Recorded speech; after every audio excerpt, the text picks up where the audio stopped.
Look!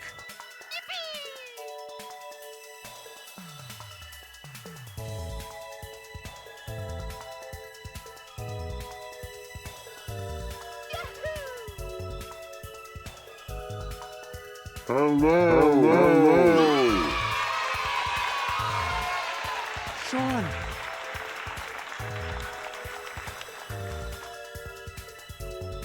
Hello. Sean! Thank you.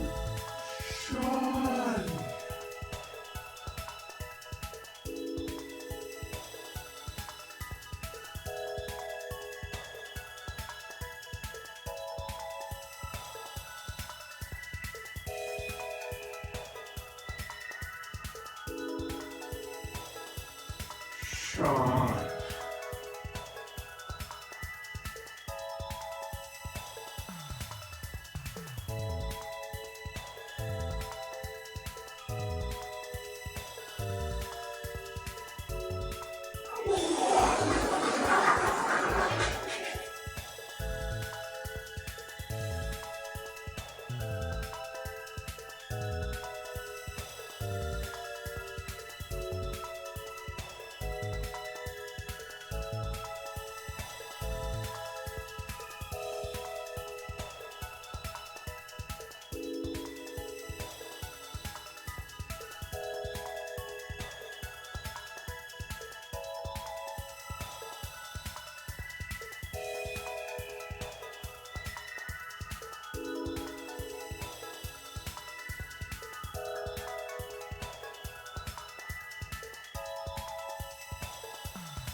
Hello.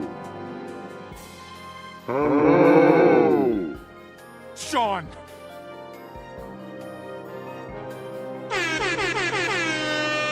Whoa. Whoa. Well, hello, everybody, and welcome back to Dandrew Streams. Welcome, welcome. It's weird it's not a Friday night, but it is in fact a Wednesday Eve. Greetings, Magic. Greetings, Mora. Hello, and thank you for the raid. Yo! Hello, Cena. I saw you coming with that raid. I hope you had a wonderful evening streaming with Maraka. Hello, Connie and Bunny.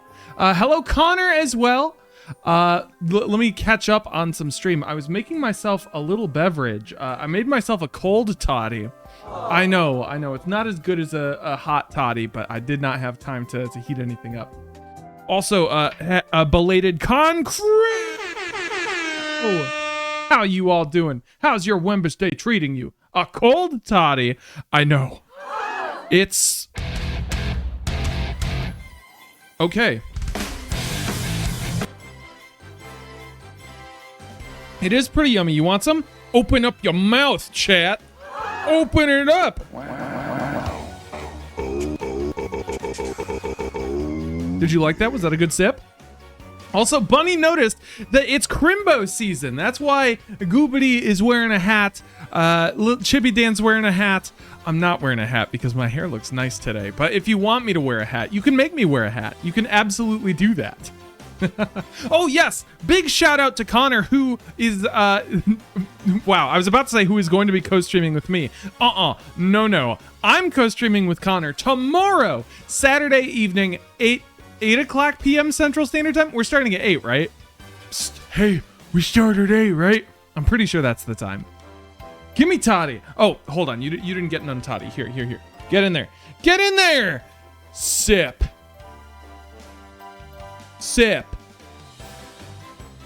Did you get you sips?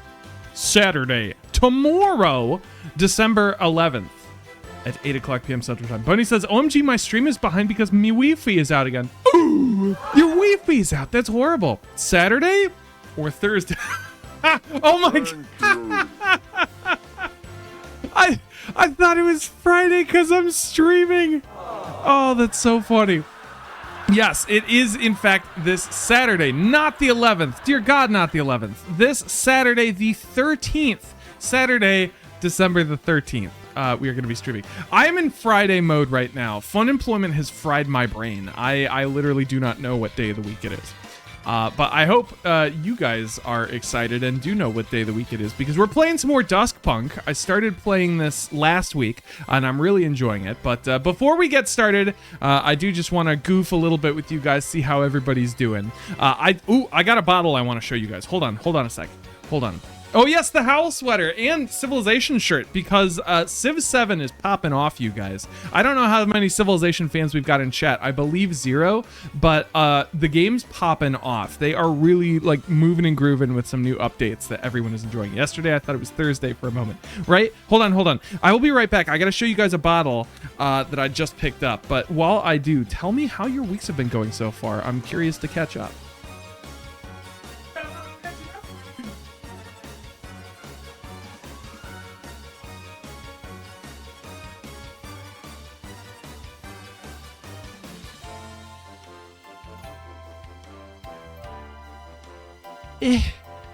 Okay, check this out. Get a load of this. The Koval Cranberry Gin Liqueur, handmade in Chicago. I haven't used it for anything this evening because I'm not sure what I want to use this for, but I definitely want to make me some. That's right, Koval! Koval, baby! We love Koval. Koval's a great distillery. Not sponsored, weirdly. I wonder what it would take to get a Koval sponsorship. Probably more than what I can offer. We were playing Satisfactory and doing Crimbo event stuff. Ooh, oh my gosh, what sort of Crimbo event stuff? Tell me about that. What does the Satisfactory Crimbo event look like? I'm getting 5.5 pounds of chocolates. Ooh, that sounds good. I wish I had an ooh button. I've got a boo button, but no ooh button. I have an on button. Maybe that's what I want. It's gonna be yummy. I'm not sure what to use this in though. What do you guys think? What sort of cranberry gin cocktail should I make? I've got a bottle of Aperol that I've been trying to use up. So I don't know. I'm thinking and I don't know yet. We'll see. I could just make fucking sea breezes with it. Gin sea breezes, but that's not what I want. Chocolate!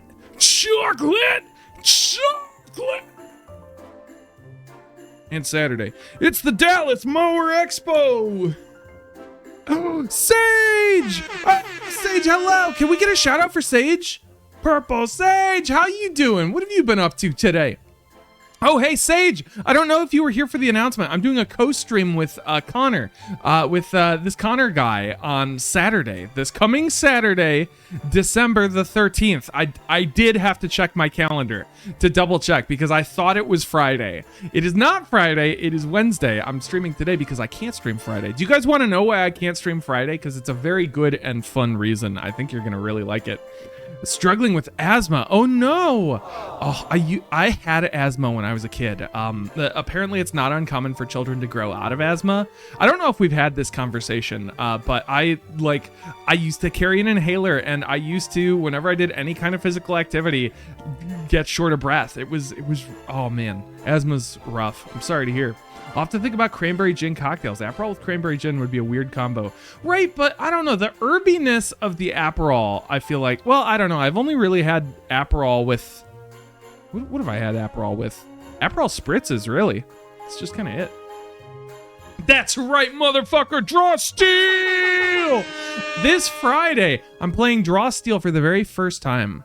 Oh, was there a hiccup there? Did I drop some frames? I'm not sure.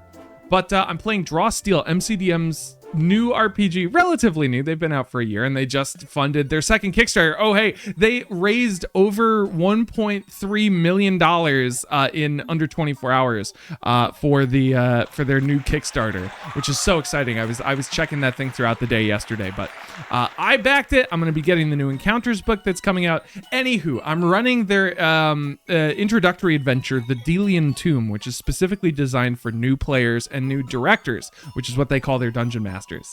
I'm so excited for Draw Steel on Friday. That's going to be great. And if I was not wanting to do this in a safe environment, I would be tempted to stream it. But no, we're not there yet. We're not there. I at least sort of want to know what I'm doing before I try and stream something. Who knows? I know I've streamed D&D in the past. We've streamed D&D in the past, but maybe a Draw Steel one-shot stream would be fun. I don't know if anybody would want to tune in for that. Maybe I'd record. I don't know. I'm just spitballing. Every once in a while I think back to, maybe I should stream D&D again, and then I remember that it's a miserable viewing experience. There's a laundry detergent mix-up that has majorly triggered my asthma. Oh no! Do you have a laundry detergent that triggers your asthma? Your absma? You do a research tree that expands via Crimbus calendar and decorate a giant tree by unlocking stuff. That sounds fun! Oh my gosh! I like that. That sounds super duper fun. Oh, any detergent with a scent. Oh my gosh, that's like most detergents. That's scary. Oh, I'm so sorry, Sage. So Free and Clear has no scents or anything that would like trigger you or set off your asthma. That's good. That's good to hear. That is good. Listen to this fun Christmas music.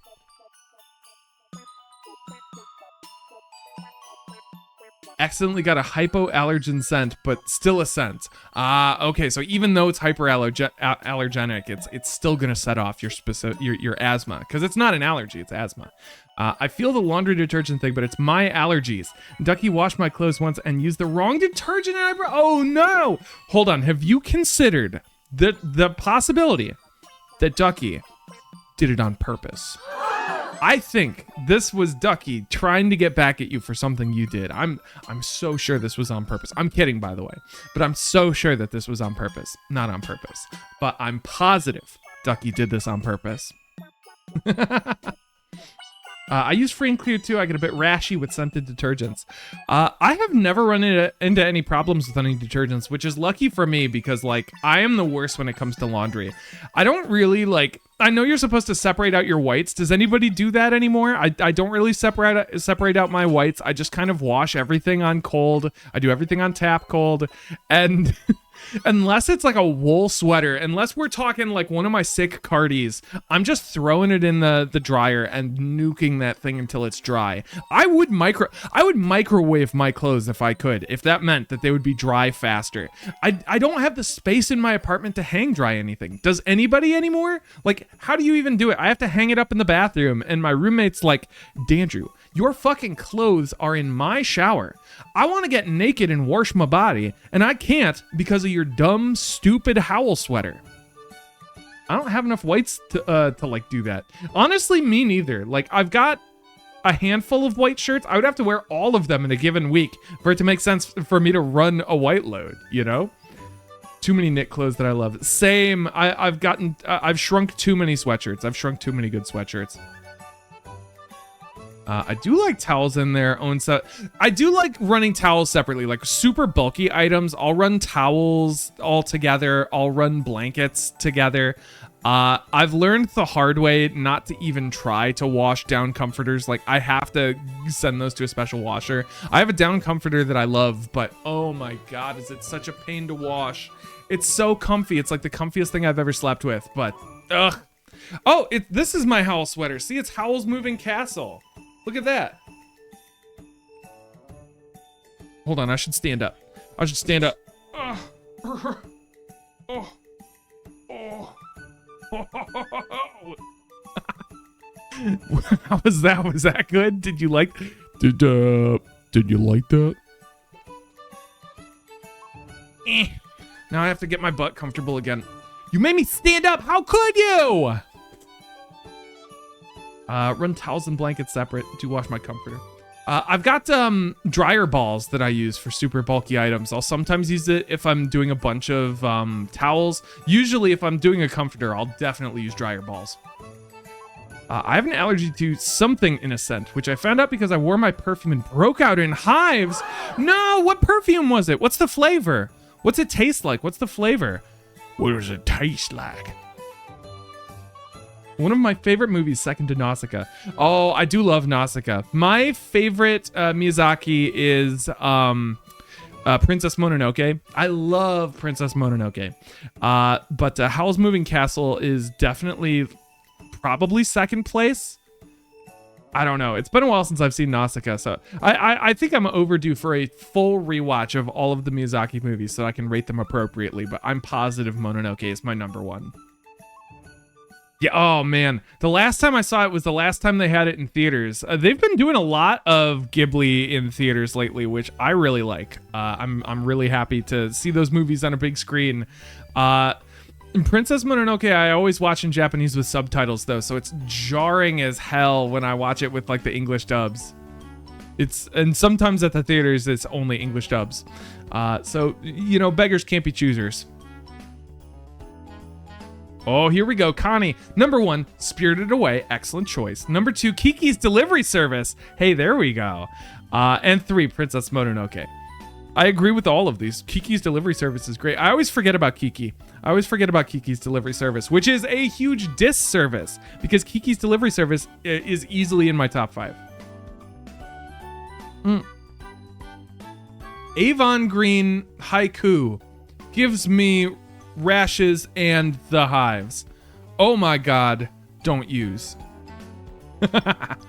I will say though, with my allergies, if it's mild and it's like food or something, I'll just eat it anyway and down bennies.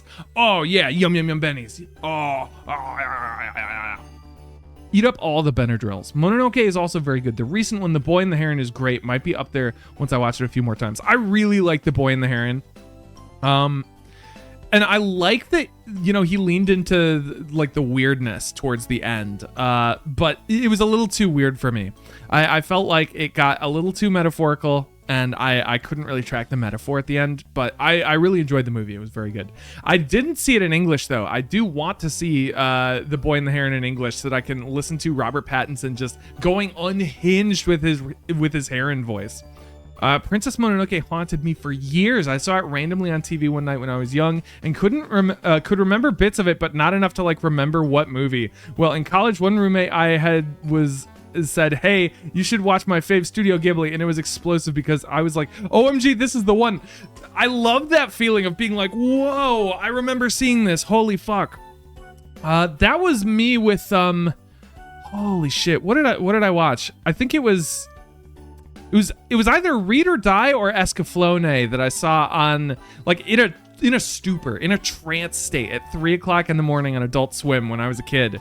And later on in college, I watched it and I'm like, whoa, wait a minute. I've seen this. I've been here. I understand this. Escaflowne is one I feel like I need to see. It was weird. I feel like I enjoyed it because I was in that introductory stage to anime. Like, do you guys remember when you first saw like your first couple of anime and you were just like, how deep does the rabbit hole go, and just watching shit? Like, that's where I was at. And so I think I absorbed Escaflowne with a gusto that I don't know I would have as an adult. I would love to give I would love to give that anime another watch. Yeah, Robert Pattinson did the Heron in the English dub of Boy and the Heron.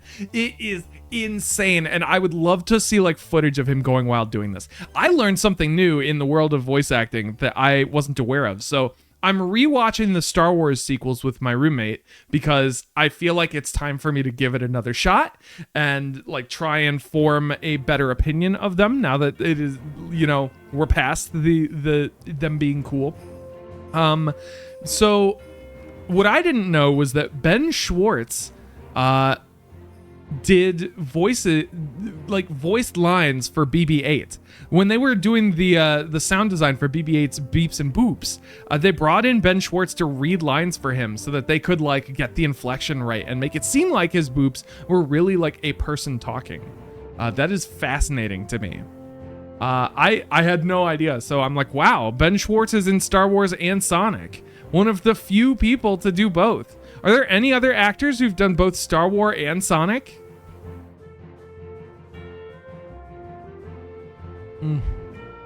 Oh, that cold toddy's lovely. A little too much lemon, I think. I made it a little too acidic. Robot got soul. That's right. So much soul in that little BB-8. But we just rewatched The Force Awakens, and I liked it more than I did the first time. I think now going into it and sort of understanding and knowing that this is an echo of A New Hope, that this is, you know, we're not doing anything new here. We're sort of retreading old ground, and I think that made it a little easier to consume. I remember being a little disappointed with it in theaters because I thought they played it too safe, which is why I liked The Last Jedi as much as I did. It took a lot of big swings. It took a lot of creative risks that I was excited about. I was happy to see that they were doing something a little riskier with the IP. And then, of course, Rise of Skywalker was a total regression, just horrible fucking garbage. But there is something interesting. So my roommate and I are watching the sequels. A friend of mine and I are also rewatching the prequels at about the same time. And watching through Revenge of the Sith, I noticed that Palpatine has a lot of lines, particularly, you know, targeting Anakin's fear of losing Padme, but specifically about cheating death, and how he knows techniques developed by the dark side to cheat death. And this was part of how he seduced Anakin to the dark side. And the minute he starts talking about that shit in Revenge of the Sith, I'm like, fuck, this is, I mean, obviously, of course, how could we have not seen it? It unfortunately lends credence to what happens in Rise of Skywalker. If they had done this smarter, if they had done this better, maybe we could have accepted that Palpatine comes back because he'd been talking about it the whole fucking time. In the prequels, he's talking about how he's studying Sith techniques to cheat death. Of course, this motherfucker has a backup plan. Dandrew, have you heard the tale of Dark Plagueis the Wise? Connor, I have not, because the Jedi refuse to tell it to me. They won't do it. They won't do it. The sequels had hints of promise, but they butchered it so hard. They really did. They really did.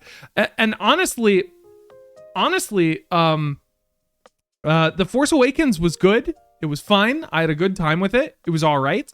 The Last Jedi was good. I liked it a lot. Is it a perfect film? No, certainly not. But I enjoyed it. I had a good, fun time. All they had to do was stick the fucking landing. And I think Rise of Skywalker does kind of taint the other movies. It's like going back and watching Game of Thrones again now. It's like trying to watch the early good seasons of Game of Thrones, knowing in the back of my mind, knowing in my heart of hearts that the series is ruined. It doesn't lead anywhere. It doesn't go anywhere. Somehow, Palpatine has returned. Oh, Bunny had a butt ton of pizza. Oh, shit, Bunny, can I have pizza? Give me your pizza. The dairy I had is catching up to me. Oh, you're gonna go poo-poo? Oh, you gonna poop. You gonna poop. Millions of Star Destroyers. God, that shit sucked. That sucked so bad. All right, something that bothered the shit out of me in the sequels was how the First Order is supposed to be this like ragtag offshoot of the Empire. This is like this was all of the runoff from the Empire. How do they have more resources than the Empire had when they're a fragment of the Empire? How is that possible? Where did they get the funds for Starkiller Base? Where did they get like the funds or support or the troops to do any of what they're fucking doing? I feel like they needed, I don't know, like a run up to this or something, explaining how the fuck this happened. And I know they retroactively do this a little bit in The Mandalorian, where it's like, oh yeah, the Empire shattered into a bunch of factions, and like the First Order is the one that beat out all the other factions and became the new Empire. But I'm like, okay, but they should be starting from a diminished place. I don't know. I never liked Starkiller Base. I thought Starkiller Base was stupid. My favorite part of Last Skywalker was when Wedge Antilles showed up for all of 1 or 2 seconds. Yeah, right. He shows up for a second or two. Well. Who's ready for some story time, huh? Who was here? Show of hands. Quick show of hands. Who was here for Duskpunk when I played it last week? Does anybody know what Duskpunk is? Because I can give you guys a little rundown. I'm really enjoying the game, but this is going to be sleepy story time with Uncle Dandrew. That's Connie. Connie was here. Moraka was here. Well, hey, I'll explain it anyway, just in case you're watching the VOD and have not gone back and watched my first episode of Duskpunk. So, Duskpunk is a game that it's a turn-based RPG without combat, really. The idea is it takes place in this world. We're in the city of Dredge. Or is it Dredgeport? I think the city's called Dredgeport and the Emperor's called Dredge. City might be Dredgeport. So we're in Dredgeport, the capital city of this empire that's at war with another empire. And we were a soldier. So this empire uses plasma as a fuel source. And this plasma is harvested from human bodies. It's harvested from corpses. So we were presumed dead on the battlefield and sent on a lich barge back to the city where we were to be rendered into plasma. We woke up during this process and miraculously escaped, but badly broke our foot in the process, and it ended up having to be amputated. So we were cared for by a sort of renegade priest who helped us get our bearings. We have now worked in a factory. We've started a union. We made friends with the beggars on the street and are getting in with them to start a beggar faction. We also got in good with the drug dealers for what it's worth, and we mugged a guy. And we have done some activities against the Empire with a group of deserters because the Empire is trying to get us to go back to the battlefield, and we of course don't want to do that. Oh, hola LMR! Hello LMR! So anyway, where was I? Right, so we're fighting the Empire, we're getting all of these factions together, and we're trying not to starve to death or go insane from stress in the process. Oh, also we're addicted to a drug. So that's pretty fun. Duskpunk is a game that you play with a mouse and a keyboard. That is true. Good job. You got it right. Not to be confused with Duskpunk, the high school detention simulator. Oh, that's a pretty good one. I do like Duskpunk. All right. Well, that's enough of this nonsense. Let's play the dang old game, right? Look at this cool video game. So I am going to wait a minute. No. I have to. How do I load a save?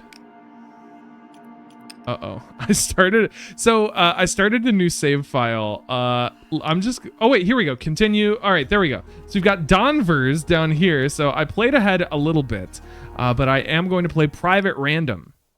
Oh shit, we got the Ludo hat. Okay, I'm gonna go find my Ludo hat because I have to change into it, and I will be right back. Let me get some holiday music for you guys. While I'm getting that hat, I want you guys to tell me what you think Private Random should do on her first day back in the city. What should Private Random do? Give me your ideas here. I will come back with a cool hat.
Okay. Hold on. I gotta get rid of this. Turn the dang old camera back on. All right, I got Ludo hat. Do you like it? Oh, it's so nice.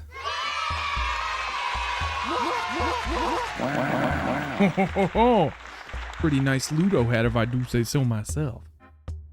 Private Random should help deliver orders at a cute bakery in exchange for an attic apartment. Oh, that sounds so nice. I don't think this is that kind of game.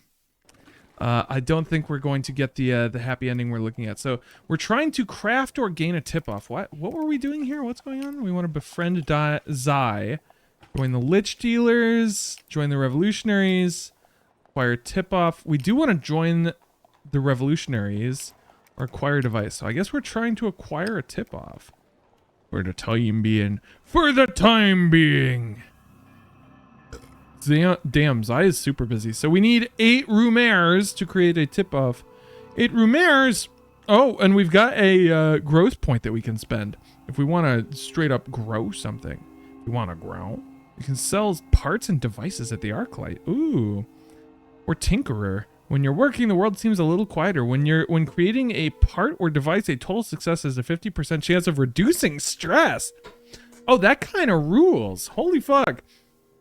We could also try and put some more into sneak, which isn't a bad idea. Because I feel like we are going to need to sneak at some point. Honestly, I do wish we were sneakier. Yeah, I'm going to put this into sneak. Fuck it. Like, let's just put it into sneak. Duh. What do we need? We've only got 17 bucks to our name. The King's Bridge. We need $40 to purchase a pass on the King's Bridge. We could explore the docks a little bit today. We don't have a whole lot going on. Other than, like, trying to get room airs for the night times. For to be trying to, having to get a night. Do we want to mingle with the Lokis? I don't know what I was expecting, but it wasn't that. Oh. So sorry. You know, you can make me wear a different hat if you don't like this one.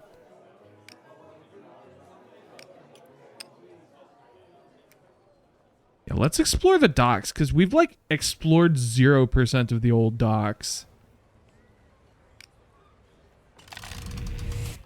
Boom. Wharfs explored. We'll do it again, fuck it. Nice. Look at that.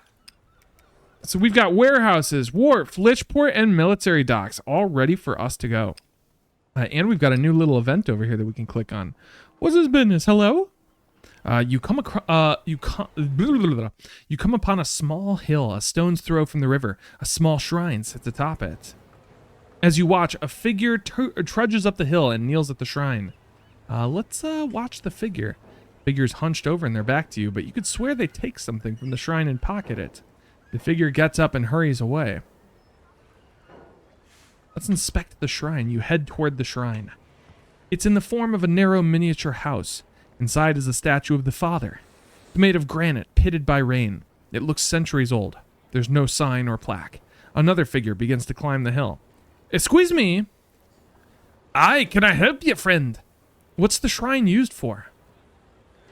Used? Don't know about that. It's just a tradition. He pulls a matchbox from his jacket pocket. What's in it? He pushes the matchbox open inside a clump of soil. Inside is a clump of soil. I apologize, I can't read tonight. Sailors had no used to take a piece of the soil they were leaving, so they'd bring them back one day, and they put up this shrine for luck, protection. Sailors still do this. Why shrine to the father, though? You're better off without these superstitions. Why shrine to the father? Well, the ocean's the lady, see? She's water. And earth, that's the father, he's solid. So when you put yourself in the lady's hands, you still want to link back to the father. Back to something solid. Having a piece of earth, that's here and now. And praying to the father, that's bigger in here. That's sending something to the heavens. He tips the box out and stamps the dirt back into the soil. Back where it belongs. I've got to be off. Good luck on your travels. You too. All right. Well, thanks for stopping by, Magic. I appreciate it. I know Wednesday nights are a little tougher to stay for than Fridays. Have a good night. Enjoy your... Well, don't enjoy your 4 a.m. wake up, but enjoy your sleep. We've explored the dire docks. You turn and head back to the docks. We could do more exploration. We could explore these docks and wharfies. We can gossip with the watermen. Let's do a little gossipino. Oh, okay. Mixed success. The dockers swap stories with you. They're not too forthcoming, but they're talking. And we get 2 rumors. Okay, not too shabby. Is there anything we could do to try and get some money?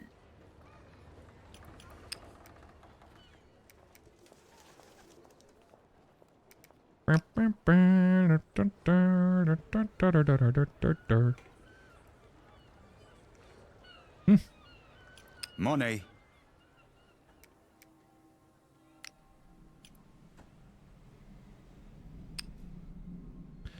Man, it sure would be nice. We've also got this ruined tower, and I guess we can try and repair the tower or some such. I don't know what repairing the tower does for us, but it seems like an interesting place.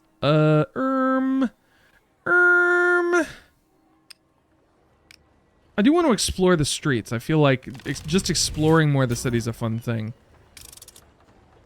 Oh, and we found the lodging house. Okay. I feel like if we had more money, the lodging house would be fun because we can rent a room. 5-room week. The landlord extends 5 fingers. 5-room week. Sleep good. He smiles. I'm not a man of many words. Okay, so we can gain a tip-off. We've got just enough rumors to do this. And I think I will do that because it's a good idea. Oh, uh-oh. Let's push ourselves. So we took a little strain to do that. There we go. So unfortunately, this did cause us to spend some stress, which is a little scary. The real question is, do we put this stat point in engineer or sneak? Because we've got a couple options for sneak. We got burglar, which means preparing a sneak action grants +1 to the prepared roll. Sleight of hand gets us, what do you get us? Your light fingers are always picking up odds and ends. Each time you succeed at a sneak action, there's a 40% chance you will gain an additional 2 groats. All right, so we're not going to do sleight of hand. That's just kind of silly. We really don't need a source of groats like that. Although I am looking at like artisan's pretty good. Tinkerer is pretty phenomenal. Like when we're not really creating parts or devices because we don't have the scrap for it. We would need a source of scrap, and for scrap we really need like endurance, I think. So probably the more I think about this, maybe sneak is the way to go. I think that burglar giving us a +1 to the prepared roll is a really good ability. And if only because like our skirmish and endure are both garbage. Our sway and intuit are really high, and sneak is just good to have for when we can't talk our way out of something. At least that's sort of my take on this whole thing. Could steal some more plasma. Steal alcohol. 42% chance is not bad. You get money that way. How else can we get money?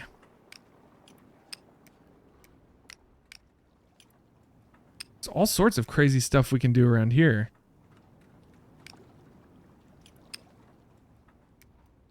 I mean, it's not super important that we get money right now. Approach a scavenger at night. The ruins are the refuge of those who don't wish to be seen. What secret meetings are taking place? Oh, that's kind of fascinating. Or we could stalk. Yeah, I don't know what's going on in the ruins. But I sort of do want to follow a scavenger and see what happens.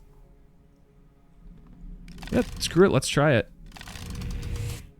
Oh, hey, look at that. Well, if you must know, since you're so friendly, we get 1 rumor. Oh, wow. We've got to do that a bunch, huh?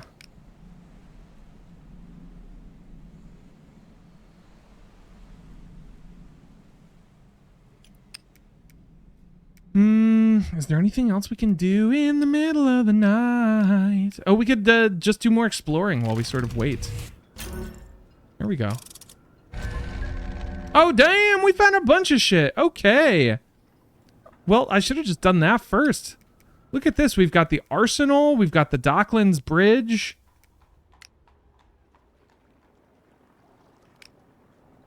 So eventually we can investigate the arsenal and see what's going on there. But I think... What are we going to do? We're good on food, so let's just go to the sleeping dog. We'll spend a groat. We'll get some CPs. Okay, and we only gain 1 stress. We're going to have to do some more drugs because our stress is getting pretty high. But not yet. I'm going to hold off until it's like truly debilitating us.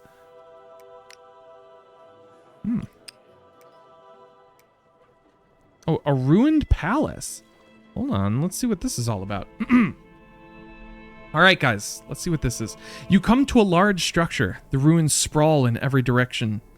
I would like to walk the perimeter. You wander along the outer edge, a blasted wall that cuts into the old town. The structure was vast. It must have dominated the old town before the fire. We'll wander the halls. You pick your way through the blackened bricks. Some are just ruined plazas, tumbled pillars, brick and ash. But part of it still stands. You wander through roomy entrance halls, soot-covered kitchens. You find a great dining hall with an imposing fireplace and a shattered glass roof. Huh. And then we leave. You clamber back into the ruins. Whatever this place once was, a palace, stately home, or government building, it's just brick and ash now. Fascinating. The Middens, so this is what they call this place, the Middens. The Middens are kind of fascinating because you've got these warehouses and docks over here on this side, but this is literally all ruins, and the amphitheater is just a totally bizarre place. Like, we can trade scraps for relics. Groats don't mean much here, but they'll trade one broken thing for another. We can eat rat, the delicacy of choice in the ruins. And we can trade rumors with the vultures. They'll only pay a pittance, but it might be you in their good books. But it might put you in their good books. So I don't know anything about these people or why we would need them on our side, but the amphitheater is a weird place. We could fix up the tower. I don't know why we would need to, but that is absolutely an option. Also, we still have this point that we could put in something. I am going to put it in sneak and go burglar. We're gonna go Bergie on that. What do we got? We could acquire a device since we really don't have anything else we can do. Let me see. Ask. Oh, we could ask to join the dealers. Yeah. Do we want to be a drug dealer? We could straight up join the drug dealers, which could be kind of interesting. What's the punters come and go? All manner of folks seek solace here. A sawbones, an industrialist, even a high court judge. Who will darken this doorstep next? What is this game, lol? Yeah, we haven't encountered the story in a little bit, but this game is pretty wild. Honestly, let's join the lich dealers. Fuck it. Like, see no reason why not. Boom. Dresden looks you up and down. Can I help you? Forgot what voice I gave him. Dresden takes his feet off his desk and looks you up and down. Can I help you, Druggy? I want to join the dealers. I'm listening. Why? The city is dangerous. Strength in numbers. He nods slowly. I'll let you prove yourself. To get in, you gotta pay a welcome fee. What's the fee? We deal in two things here. We turn corpses into lich oil, and we deal in rumors. I thought the plasm yards had a monopoly on plasm. They think they do, but we've got a still nearby. Renders the bones just fine. So if you get us a corpse and some juicy information, you're in. Where can I get a corpse? We have to get a corpse for these dudes. He sighs. Graveyard across the river, perhaps. They're digging them up, so there must be some left. Or you could steal one from the Lich Port. I'll do it. Good kid. He nods to the door. Well, hop to it. Alright, so to join, we already got our tip off. And now we need a body. So apparently we could try and steal a body from the Lich Port. The Lich Port's empty right now. So we need to figure out where that dang old graveyard is. Might be in the ruins? We can search for scrap. Oh my gosh. Okay, we found a way to get scrap. That's such a good idea. Let's prepare. Because we're still okay on money for now. We're not desperate. Let's prepare to approach a scavengerino. Hell, we could even stalk a straggler. Shall search for scrap. Nice. Not a bad haul. What do we need to build a device? I think we need like parts. The workshop. Craft a machine part requires 3 scrapperino. 3 scrapperino. Nausea, heartburn, indigestion, upset stomach, scrapperino. Done. Easy peasy. So come the morrow, we can attempt to build a machine part. I am regretting not taking Tinkerer now. I think that would have been pretty helpful. So if we can get another point real quick, that'd be fun. Grave robbing was a lucrative profession in Edinburgh in the 1800s. Was this around the same time that corpses were considered a delicacy? Or no, that was mummies, right? They were out there eating mummies in Victorian England. That was a wild thing. Bunny, what do you think we should do? What should we do? There's so many options. I am going to approach a Straglerino. Nice. We've been following a lot of Scavengerinos lately. We are going to need to steal some more plasm, too, if we want... Oh, wait, no, we've already got some plasm. We need 2 machine parts, so, Yeah, gather scrap requires endurance, which we don't really have. So going through the ruins and attempting to search for scrap is probably the best way to go about this. So we'll prepare... Search for scrap, I think. We do need to eat tonight, so I'm going to eat at the Tav. That is the tavern, of course.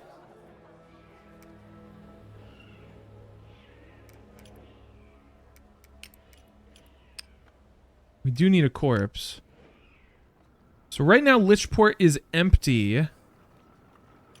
But we can't steal anything from there. We gotta try and figure out where that dang old place is.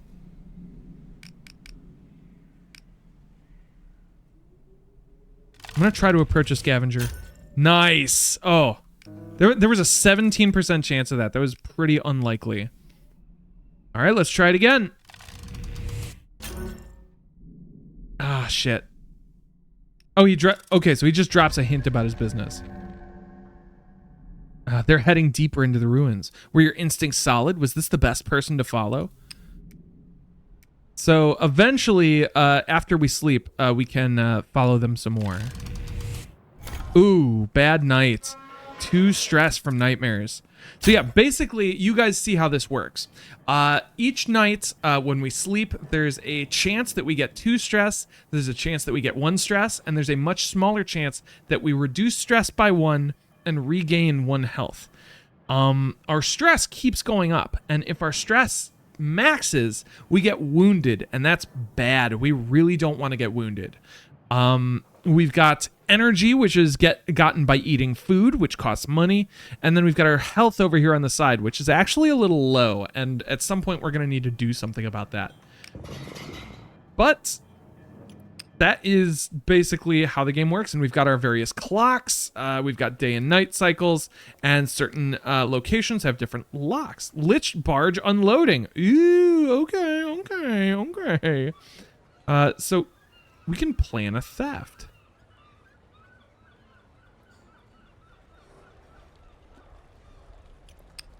Which at this point might be easier than trying to, do anything in this business. Oh, hey, we've got some new events. A ruined door. Yo, look at this cool door. I love the art in this game. It's very, very cool. You find a doorway strangely untouched by fire. The door itself is a white shining wood surmounted by a sun design. Around the edge, the rest of the building has crumbled away from the fire. I shall examine the door. The paint has peeled from heat damage, but the handle was once silver-coated. The sun design, often associated with the father, suggests this was part of some delicious structure. No, religious structure. Come on, guys. I can read. You step back. Somebody will learn what this once was. The door is a shadow of something lost. Maybe someone someday can discover what it was. Not you, though. And a ramshackle wharf. You wander along the waterfront and come upon a cluster of small shacks. The air smells strongly of fish. Shall investigate the yard. You head through the yard, a wide open space along the riverside. It's littered with torn nets, frayed rope, and splintered rowboats. A couple of boats are tied up at the water's edge, and a handful of women are sitting around, working with their hands. I'll watch the women. You watch the women. They range in age from teenagers to old grandmothers. Each is taking apart old fraying rope and reweaving it with their fingers and an oddly shaped wooden tool. Don't forget, this is the smith's twist at the end, to keep the rope light and give it his blessing. I will inspect the boats. The boats are plain and unpainted, but you see the outsides of the hulls are coated in a dark substance. For waterproofing? Each boat holds a pair of oars, a net, and other bits and pieces. Oi! Keep clear of the boats! Some of us make our livelihoods with them. I'll knock at a shack door. You hear a grumble, then footsteps before the door is tugged open. Yes? Sorry to bother you. No trouble, I suppose. I was about to, ready to get to it anyway. He shuffles into the yard. Well, do you want something? What is this place? Fisher's Wharf, it's called. Used to be thronged with us folk. My father was a fisher, and my grandpa, far back as anyone remembers. But those times are drying up, I guess. Why do you say that? He beckons you over to a huge metal tun the size of a small house, with a ladder set in the middle. A tun is, of course, a huge barrel, usually of wood or metal, often larger than a person. Hey, the more you know. Did you guys know that that's what a tun was? Oh, hey, StreamOrb was good enough to point out that there's going to be an ad break in about 5 minutes. So, hey, if you guys haven't subscribed to the channel yet, totally understandable. If you can't financially subscribe, that's all well and good. But if you do have the money to subscribe, it does help support me, help support the channel so we can do more fun stuff like this. And it gets you the benefit of not having to watch ads. So you don't have to watch 3 minutes of advertisements every hour. You also get access to special sound commands and special emotes. And you get the ability to rewind the stream. I just found out about this the other day, that subscribers get to go back in time in the stream and watch stuff that already occurred. Oh, hey, look at that. Sage got a sub. Raving0101 got a sub. Cena got a sub. Bunny got a sub. And Dagdar got a sub. Connie coming in clutch with those subs.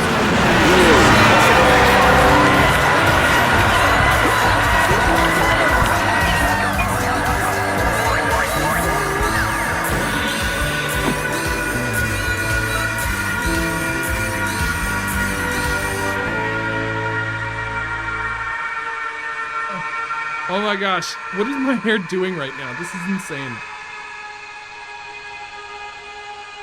The other benefit of being a sub. That is the big benefit. That's the real reason to do this. That's why you pay the monthly fee. To be able to do that at any time. And look at this, we got another hype train going. Connie, choo choo. Choo choo for Connie with the hype train.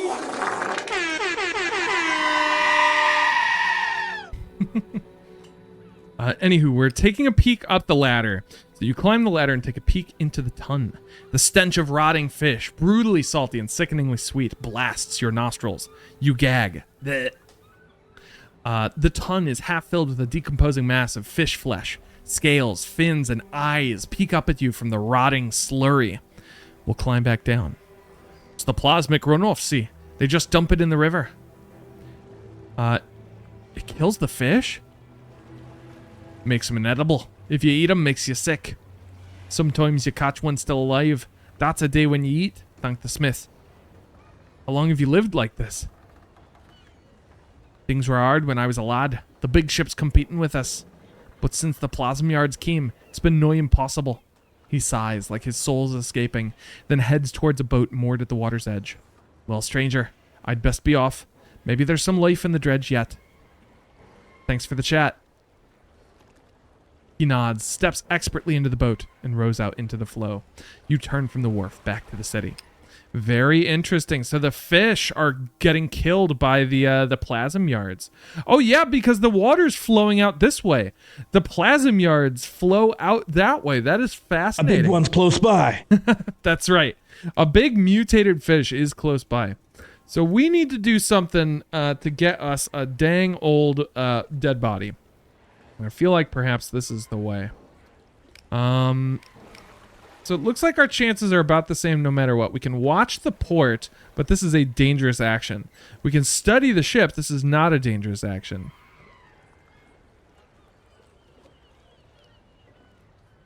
I'm gonna do it. Okay, mixed outcome. Shit. I'm gonna push. This is not good. Oh no. All right. Okay, so we wasted that time. We weren't able to study the ship at all. And that's because, so whenever the die comes up with a skull, that means you can see these little pips here. If stress reaches this threshold, one die face will be broken. Those are broken die faces that count as a 0 result. So we are going to need to start thinking about doing drugs soon, because that's going to reduce our stress. We do need some cash. What can we do to get a little cash? We can craft a machine part. That sucks. We're gonna try it again. Oh, same result. Same result. That sucks. So we just, we used up our scrap for no reason. Yeah, we're too stressed to really do anything successfully at this point. We can pretty much treat this like a -2 to any of our rolls. So it's a shame. I really don't want to be doing drugs right now, but we kind of have to. Zai is still busy.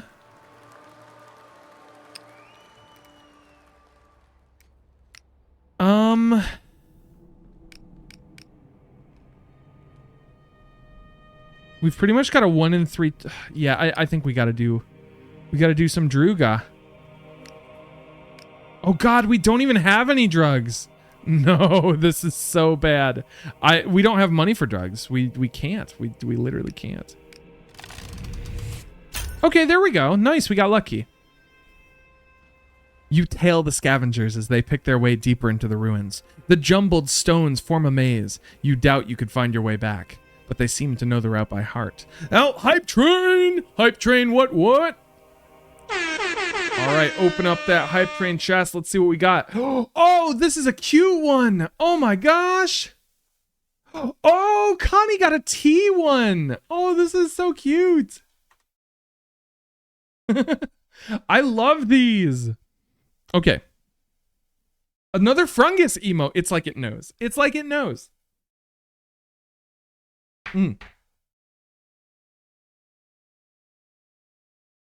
Okay. So, the jumbled stones form a maze. You doubt you could find your way back, but they seem to know the route by heart. Grungus emote. They duck into a cracked stairway and disappear beneath the earth. We are going to inspect the stairway. You study the stairway. The steps themselves seem solid if ancient, but the roof slants down at an odd angle as though on the brink of caving in. You shall descend the stairs. Warily you creep down the staircase. The air is choked with stone dust and the ceiling slopes low, forcing you to crouch. Step after step, you climb deeper into the earth. The light grows dim.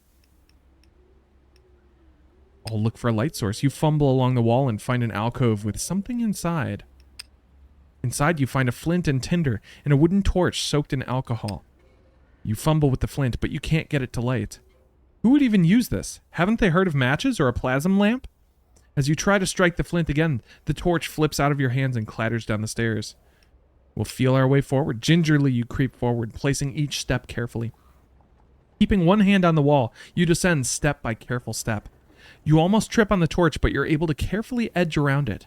After what seems like an eternity, you emerge at the bottom. We look around and find ourselves in a vast underground cavern. On the wall is a huge carving of a tree, incredibly lifelike. A ring of braziers bathe it in an eerie whitish light. A dozen white-clad figures surround the tree, chanting and humming to it.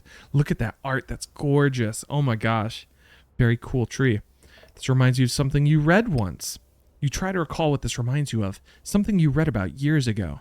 A comment in some history book mentioning a link between the sign of a tree and the stag, but the exact link between the two symbols was never solved. The stag is the most ancient of the 5 gods. It is associated with nature and is held to be ruthless and alien. Your eyes water as you detect the thick scent of bark and something sharp like coffee. I shall examine the worshippers. Sheltering behind a rock, you peer at the worshippers.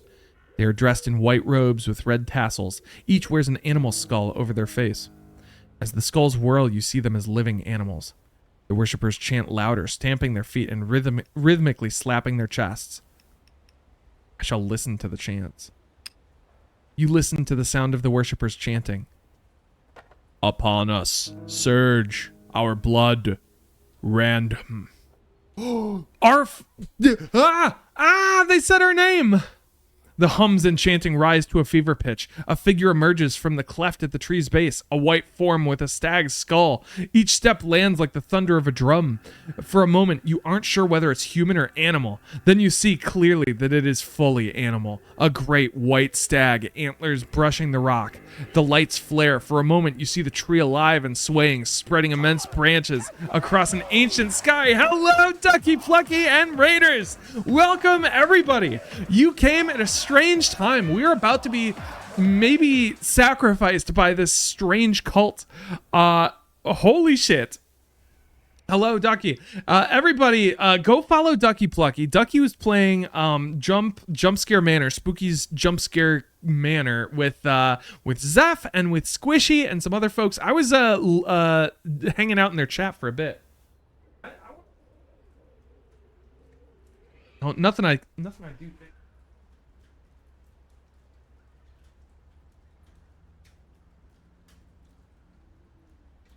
Hold on.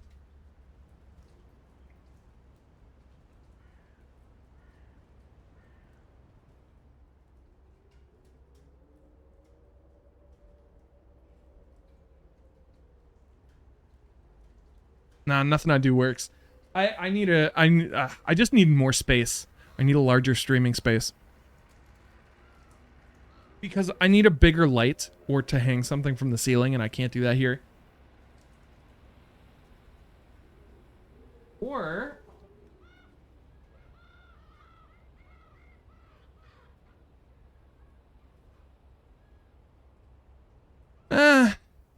doesn't really help. Whatever.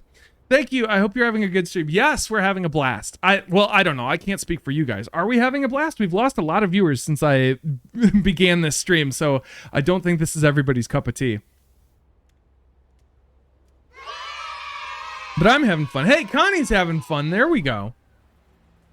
Anyway, I'll go back and read for a bit. Random is our name. So the cultist just chanted our name. Connor is screaming at the top of his lungs. I don't know if that means he's enjoying it or not. The stag approaches. For a moment, its antlers align with the tree behind, branches and antlers intertwining. The beast stares at you. It is the most ancient thing you have ever beheld. It is deeply alien. The blood that pumps through the creature's veins is your own. Say it is the most ancient thing you have ever beheld. Those hooves trod the earth when the world was young. Those branches rustled in winds millennia old. This creature is the rawness of nature. Without a thought, it would die for its children or kill to survive. Its life is richer, thicker, more intense than anything you could know. To this beast, society is a strange 5,000-year dream that we animals must soon wake from. The stag snorts and looks at you, waiting. Give me your strength, beast. The words rise out of you like smoke, like they came from another time. The stag bows and its antlers graze your skin. Where they pierce, you feel warm sap flowing into you. We gained stress, we lost stress, gained health, and gained energy.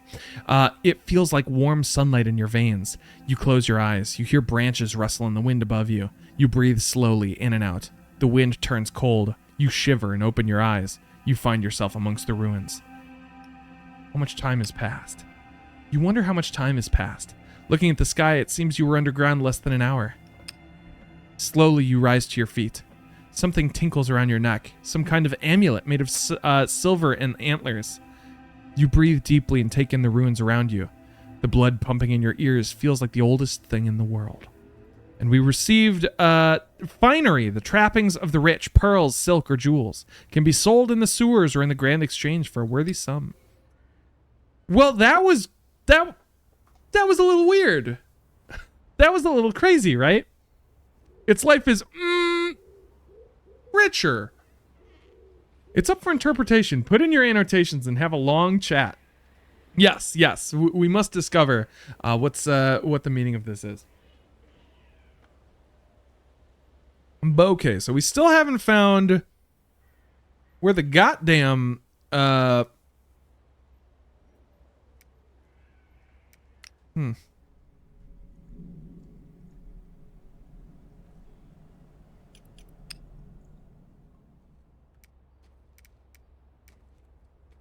Yeah, we still have not found the graveyard, so I think we might need to just try and steal something from a boat, maybe?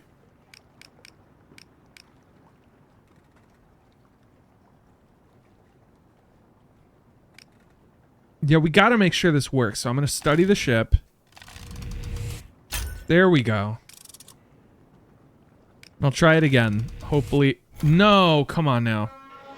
Well, look, if we're gonna do drugs, we might as well. Jesus Christ! Wow. Ugh. Yeah, it's time to do some drugs. We are literally useless without them. Oh, right, we don't have any and we don't have the money for it. So I think our goal tomorrow is going to be to try and get more drugs. Yeah, we're gonna sleep.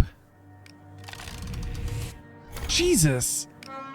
Holy hell. Oh, yeah, we got a -3 to all of our rolls.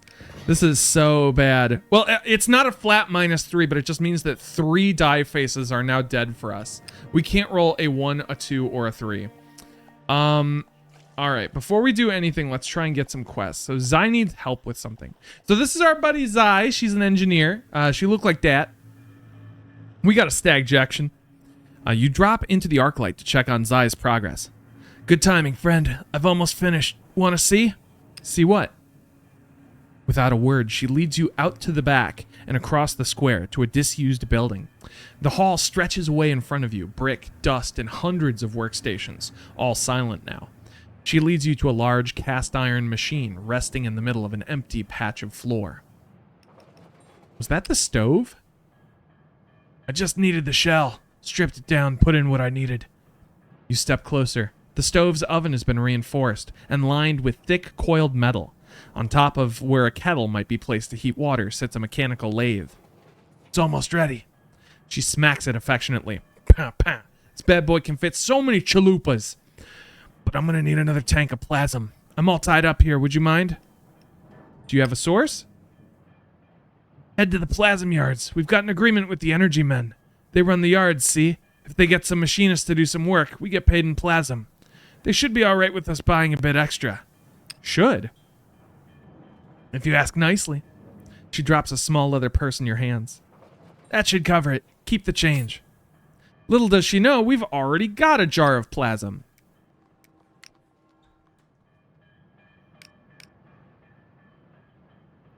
I'm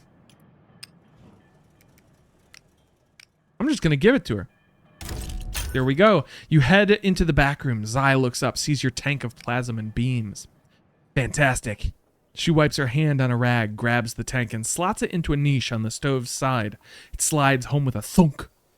All right, let's see here.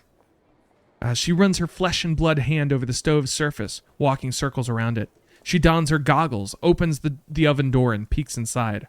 Throw the switch for me? I'm all tied up here with all these chalupas. Bean tank. All right. This one's next to the... wow, I said that in her voice. This one's next to the tank. That's the one.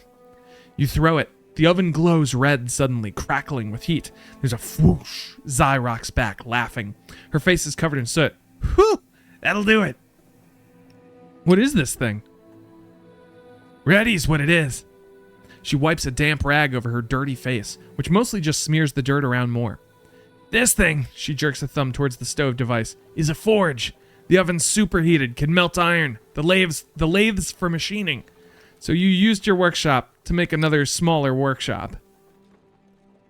Yeah, look, everything will be ready tomorrow morning. I'll show you then. Ugh, she keeps us waiting so much. But at least that didn't use up any of our morning. And it got us money. So we can buy drug. I want to buy drug. The dealer hands you a full syringe. You know how to use this? She grins. All right, we're using drug immediately. It's so important to do drug. You ease yourself into a sitting position and ease the needle in. Inch by inch, you unclench. The jangle of metal and spite inside you eases. Yay! Yay! We're fixed! And it only cost us all of our money. Okay, so let's look at the shortcut. Deep in the maze of the docks, you try a shortcut through a tangle of trees. Faintly, you hear someone singing. I'll listen carefully. You stop and listen. It sounds like a religious song, angelic almost. You walk onward, up and down narrow flights of steps, and the singing gets louder. It feels like it's coming from all around you. If sunlight could sing, this is how it would sound. How many singers is it now? You wonder. It sounds like at least a dozen, a full choir. You push on, rounding twists and corners. Eventually, you come to a winding stairway rising upward. The singers have struck a harmony. The chord ringing around you. Climb the steps. You rush up the steps and find a young woman facing the stairway. Her lips are pursed as she whistles into the network of alleys. As she closes her mouth, the singing dies away. How did you do that? Give it a try. We whistle. You lick your lips and whistle a long, low note. It echoes against the walls and stairs of the alley, ringing like a bell. After a moment, you hear the harmonics of the choir again. Your breath runs out. The choir dies away. Lovely, isn't it? I come here sometimes. They say if you whistle a tune, your breath will find your loved ones at sea and give them good winds. Who are you waiting to hear from? My dad and my husband, Michael. They've been in the Navy almost a year now. I don't know if this helps them any. But it reminds me, life's not all bad, eh?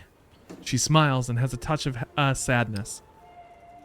See, I love those little moments. Like, they literally just little cutscenes that we have. They're fun. We've got a bunch of rumors. We could sell those for money, and I think that might actually be our best bet at this point. We could also... Oh no, not the market. We're not going to the dang old market. We could create a machine part, or try to anyway. Damn, why is it so hard to do?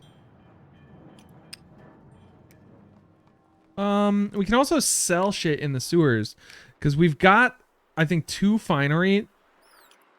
We might as well sell one. Take it or leave it. All right, we get 25 groat from that. Not too shabby. I do think our wanted went up for doing that. I'm not sure. I'm going to try and craft a machine part.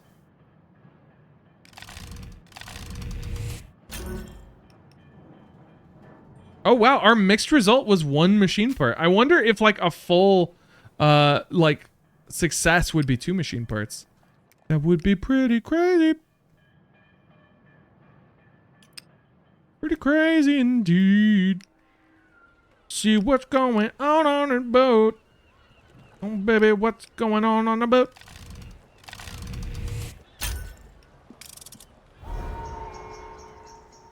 Ho, ho, ho. We could do a little corpse steal. I can finally steal the corpse. Finally steal the corpse. And... oh, come now. We're going to push ourselves a little bit and try that again because, like, there we go. You're in and out like clockwork, a lich slung over your shoulders. So basically the way the game works, there are 3 tiers of success: failure, mixed success, and success. Usually mixed success is you pass with like something bad happening. And that's what we got. We got mixed success, but you have the option to take 1 point of stress to re-roll, and then you have to take the option.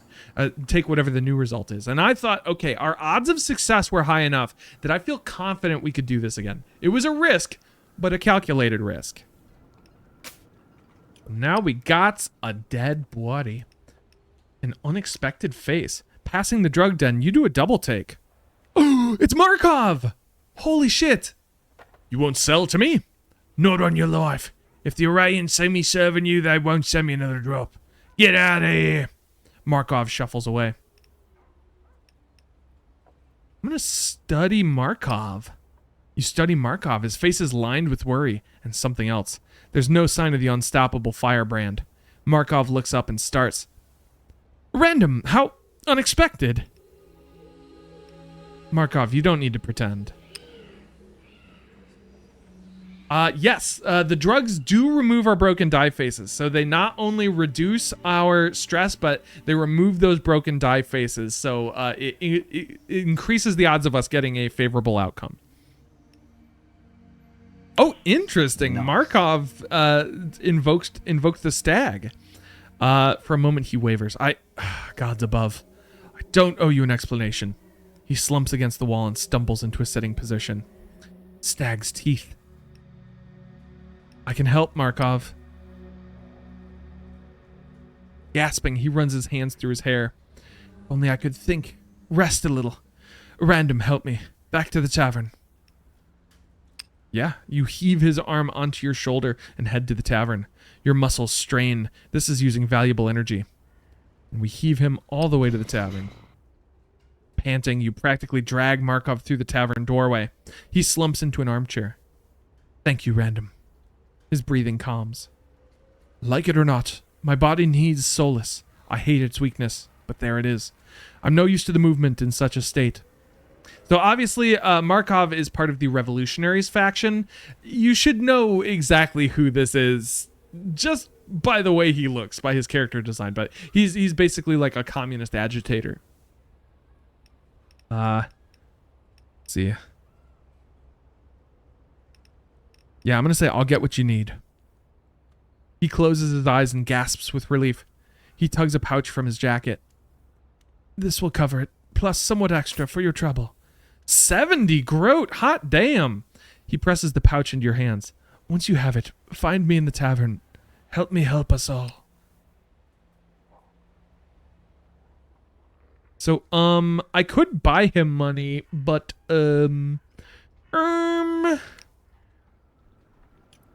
that we've got our dead body...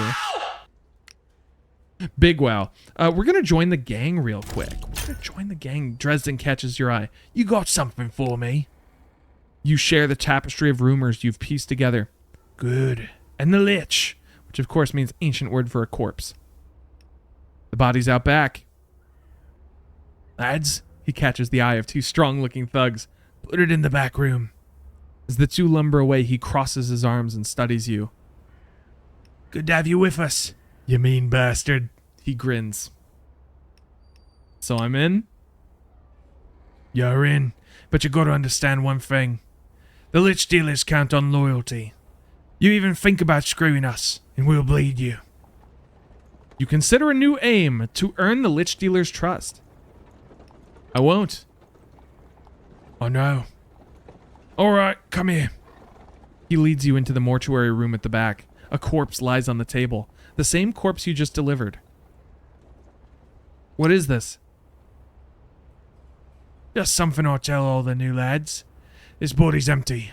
Some bloke was using it, and now he's gone. It's what me old dad told me, back when he ran this place. Your dad was a mortician?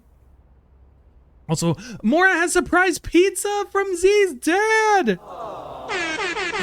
So Pizza Toll, you got to give me some pizza. Feed me the za. Feed me the za. Feed me the za. Feed me the za. Can I get feed me the zas in chat? If we get more than 20, then Mora has to give us the za. Hold on. Dresden, you gotta shut up. I've gotta scroll back up. Okay, so, aye. Back then. The za. Back then we had business from all over the quarter. That's a stable business to be in. Giving me the za. Giving's up. Feed me the za. Oh, this is great. So multiple people can do text-to-speeches now. That's fun. He takes a scalpel and cuts a hole in the corpse's belly. Then he grabs two rubber tubes connected to a machine and carefully inserts them into the hole. Dad showed me how to drain a body, how to preserve vanity. But he taught me that under all this were meat. He switches on the machine. It whirs into life with a sickening, sucking sound. When they came up with plasm, it took our business out from under us. I joined a gang just to eat. Started dealing soulless. Dad got hooked on the stuff. He never saw her another summer. I'll remain silent. Dad was good to me, but he was weak. He sighs. The world's a fight, a gamble, and it boils down to force. Some people can't handle it, or they lead cushy lives in their high towers. Being in the dealers is about choking life until it gives in. Writing your own fate. Get her feet? Something like that. The machine stops. Good. It's ready for transport. He holds out his huge hand. Welcome to the dealers, random. He squeezes your hand as you shake. His muscles are like steel cables. There's a few jobs coming up that I could use you for. I'll let you know when we need you. But in the meantime, he yanks open a drawer and pulls out a full syringe. I'd say you've earned another dose. Yay! We have another growth point. And on top of that, we've got the drugs from Markov without spending a dime. I am going to get Tinkerer because being able to reduce stress by building is such a good idea. That's such a good Bwayne idea. So we now have just an absurd amount of money. Just obscene casherinos. So I'm going to spend some of that absurd dosh on our $40 East Pass to travel to a new section of the city. The guard hands you your pass, locking most of your payment in the safe. The rest, he pockets for himself. You may now cross into the east side. East Egg is now available for us, old bean, old sport. And that means we've got the whole map. We've got to find all the locations, of course, but almost the whole map is open to us at this point.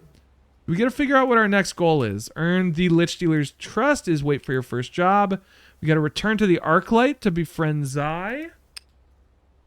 So obviously we got to do that. Join the Revolutionaries is huge. We got to go to Markov. Wait. Get Markov Solus. Is he at the tavern? Yes, I will do this. You find him in a dingy booth at the back. His breaths are labored, his skin slick, arms are sweaty. There's vomit on his sweater already. Mom's spaghetti. Mother's pasta. Drugs. Egg. Oh, bless you. I thought collaborists were all atheists. Figure of speech. He grabs the needle. And meatballs. I love the spaghetti command. He grabs the needle and plunges it into his arm. Ladies' tits. Slowly he relaxes. For a moment he's still. Thank you, boobies. Nobody saw us just now. He jerks up in his chair, glancing around. I don't think so. I'm upside down now. Oh my goodness. Morocco, did you do that? You used 420 Dan bucks to turn me upside. I'm upside down like Markov on drugs. Information. I've got to do his voice. I was giving him like an English accent. Information can be weaponized, twisted. If the Empire got wind of my issue, they could slander me, sow doubt in the entire movement. Markov, how did this happen? He swallows. My situation is precarious. 5 years ago, I was exiled to Arraius. Too much trouble for the Imperial regime. For those who don't know, Arraius is Sarum's traditional enemy. Sarum is our empire. Going back centuries, Sarum's foe in the Great War. Arraius sent me back here last month. They want me to undermine the Emperor, a task I'm happy to attempt. You don't seem especially happy. Arraius isn't content to let me run amok. They want me on a leash. Before they released me, they gave me solace daily. They held me down and jabbed me. I simply drifted for weeks. When they sent me back to Dredgeport, there was so much in my system I vomited on the train. He shudders and slumps against the wall.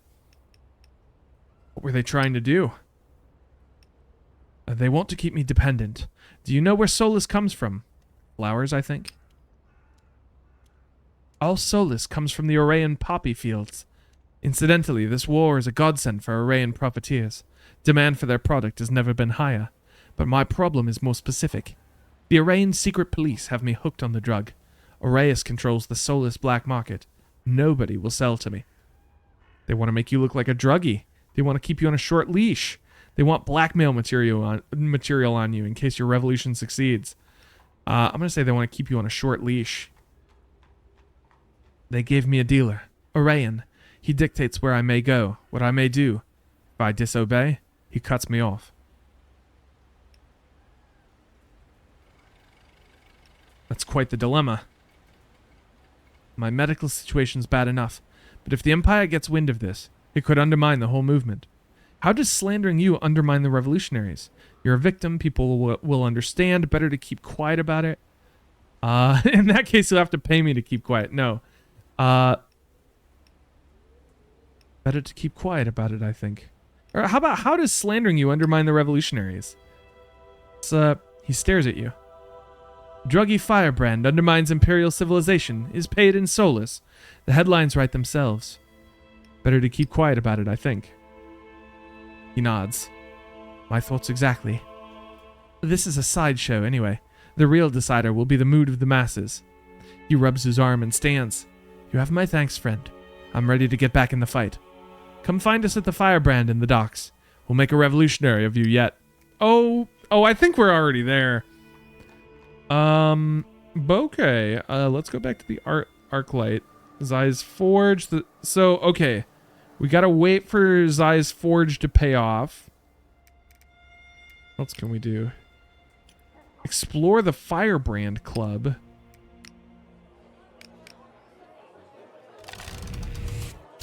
Nice. You head inside and feel at home immediately. The customers are all working class or down on their luck, judging by their clothes. The chatter's all political, and you overhear the odd snippet.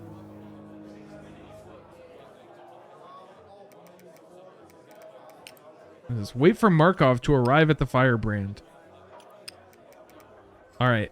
So we're pretty much waiting on all of our quests right now. Wait for your first job, wait for Markov, craft or gain a device. So crafting or gaining a device is really going to be our next big thing. Oh, we could try and steal more plasm.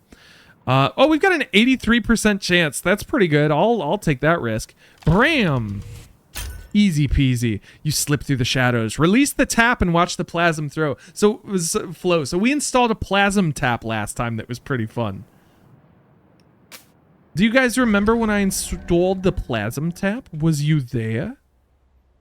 We can also spend $5 to rent a room at the lodging house, which I think I'll do. Because 5-room week sleep good. So we pay 5. We basically save 2 groat by doing this. He pushes a key into your hand. One says sleep good, he intones, with the solemnity of an oracle. And I believe sleeping here... Oh, right. We've got to eat, so we've got to spend money doing that. Very good. And we'll go back to the lodging house. We've got a 17% chance of good dreams, 42% chance of bad dreams, and 41% chance of very bad dreams. Oh, Jesus. All right, well, we can handle that a few more times.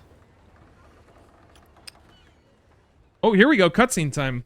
I remember Plasm on tap. You head out into the city. The last weeks have been intense. When you return to Dredgeport, you never expected to be on the run from the War Office, or to raid the office yourself. Down the street, you spot a diminutive figure flanked by a pair of pigeons. Soldier? Sorry, Frey, how's things? Heard you gave the recruiters a bit of a runaround. They wink. Boink. Wait.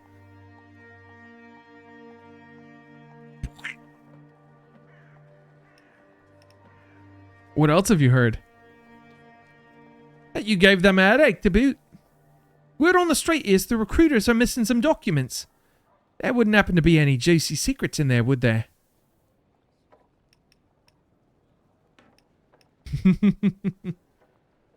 All right, so we've got some options to here. I can say, sorry, I don't know what you're talking about. I could say those secrets aren't mine to sell. Or no, but I can tell you how to get into the War Office from the roof. I kind of want to do the third option because I like Frey. I like Frey and their animal companions, and I like we're pretty much friends with the beggars.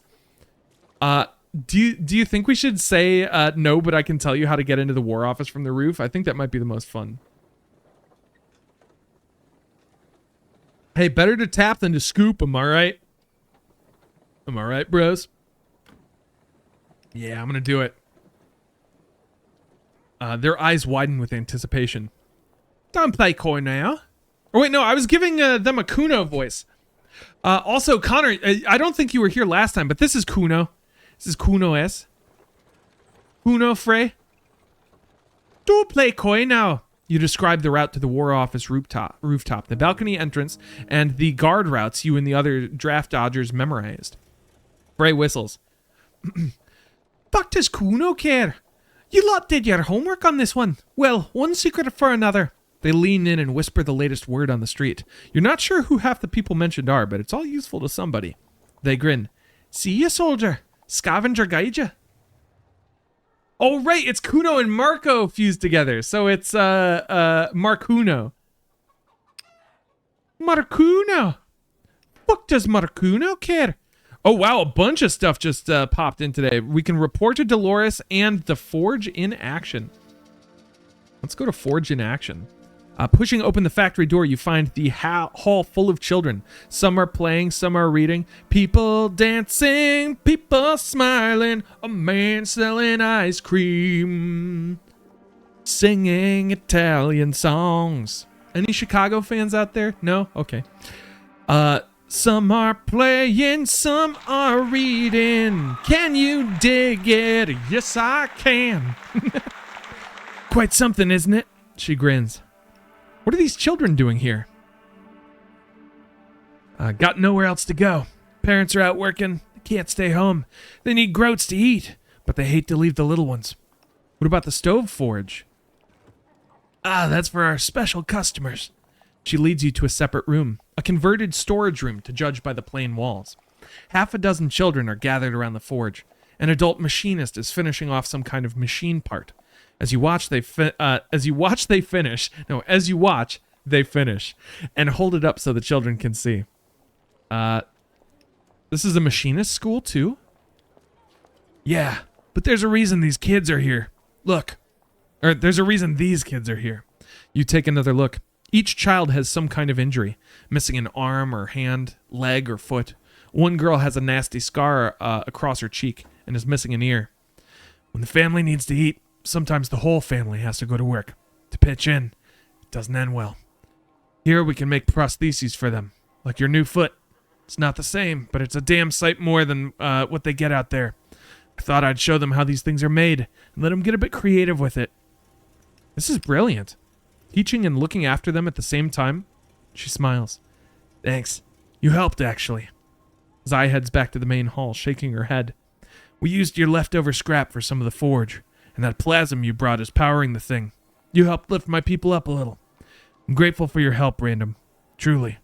These kids mean the world to me. She presses a pouch into your hands, with 10 groat and 5 scrap. It's not much, but I appreciate what you've done for us. Growth point! Got a little growth point. Success! Yeah! We're friends. I think I want more engineer points. Do we want more engineer points? So let's take a look. All sway rerolls get a +2 bonus with more sway. Right now, we are about the same level with sneak, engineer, sway, and intuit. Like, I don't know if it makes more sense to just go hard into like 2 or 3 skills.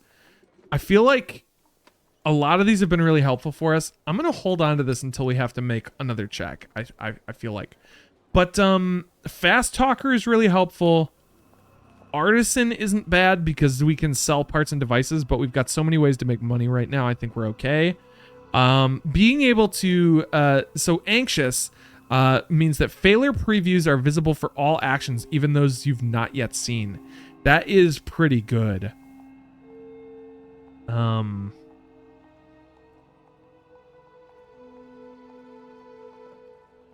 Jesus Christ, dogged. You don't stop until the job is done. All endure rerolls get a +2 bonus. That's pretty great. And the extra groat from sneak, like, isn't horrible. Yeah, right? That being able to know what is going to happen, like what goes wrong on a failure is really good because I know, like, if I have to do more. The downside is, like, engineer, well, I don't know. We'll see what we have to do. I also think working at the factory more is gonna. Or wait a minute, this clock will advance by 1 each time you sleep. Okay, all right. So the bosses are doing something, and I know. So in my off-stream game, this grumbling clock. The more we work at the factory, we'll get rumors. I think it's extra rumors when the grumbling clock fills up. But we've already got so many rumors, it's crazy. We got 12 rumors right now. I'm going to report to Dolores. As you pass near Witch's Crossing, you spot a figure in uniform, one of the draft dodgers. They nod to you and mouth the word meeting. Head to meet the draft dodgers. You wend your way through the flood tunnel to the usual spot. Dolores stands with her back to you, silhouetted by the fire. A crowd of deserters shuffle and cough in front of her. In the arch of her back, the stillness of her hands, you suddenly see the soldier she was forged into. Her body is a coiled spring, all tension, no energy wasted. Private Random, ready for your next mission? Absolutely. She nods with the ghost of a smile. Dolores claps her hands. It echoes. So, those documents we stole. The ones we found along with the draft lists? Exactly. I've been studying them. What are they exactly? Supply lists. Logistics, troop rosters. These documents tell the recruitment office how to send people to war. And they can also tell us how to stop sending people to war. Exactly. She pulls out her Dredgeport map and lays it on the flagstones. It's peppered with red crosses.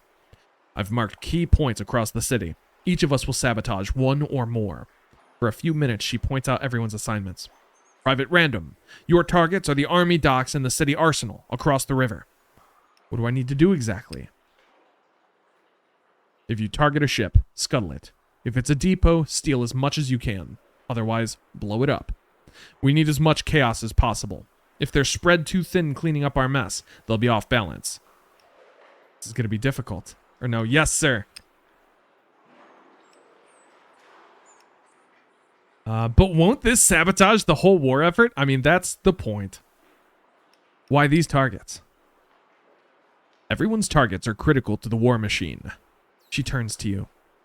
The arsenals, where new recruits get their weapons. The docks are where they get on the ships that take them to the front. All right, I understand the mission. To undermine the draft is our new mission. Dolores folds up the map. You all have your targets. Dismissed. All right. Cool, cool. So, we've got our military docks here.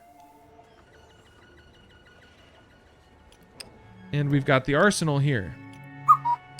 Oh, hee-hoo. Oh, Dihydrate. I would like to be told I did a good job by Dolores, right? Hey, cheers, everybody. It's only 10. It might be time for another drinky poo. No, seriously. I hold on. Do we get to... Oh, I wish there was like a character journal where we could see pictures of all the characters, because I would love to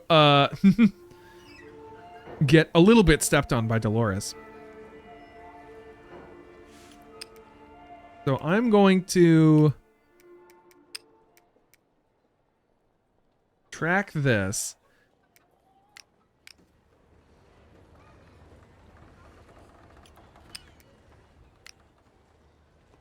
So I think what we need to do is get access to the ship. And to do that, we can sway conscripts or sneak aboard.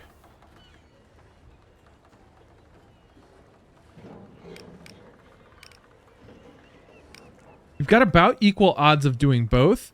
So I'm going to sway the conscripts. Nice. And the conscripts nod grimly. We'll see what we can do, growls a Faraday woman. She shakes your hand briskly. So we get 2 solidarity and more ship access.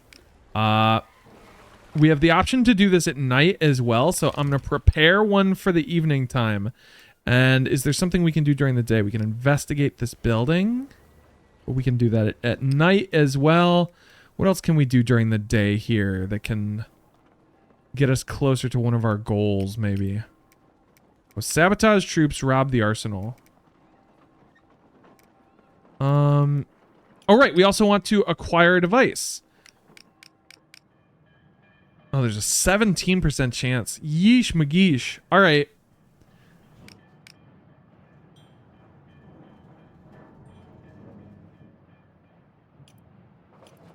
I think I'm gonna craft a machine part, or try anyway. All right, so it's nighttime now. Oh, I didn't know that we can assemble devices at nighttime. Okay. I would have done something that can only be done during the day. We are going to... Actually, hold on. We have an ability that gives us, I believe it's, yeah, Night Instincts. Gain +1 to the first roll you make each night. Let's do something like make a device. Because we'll get a +1 to this roll.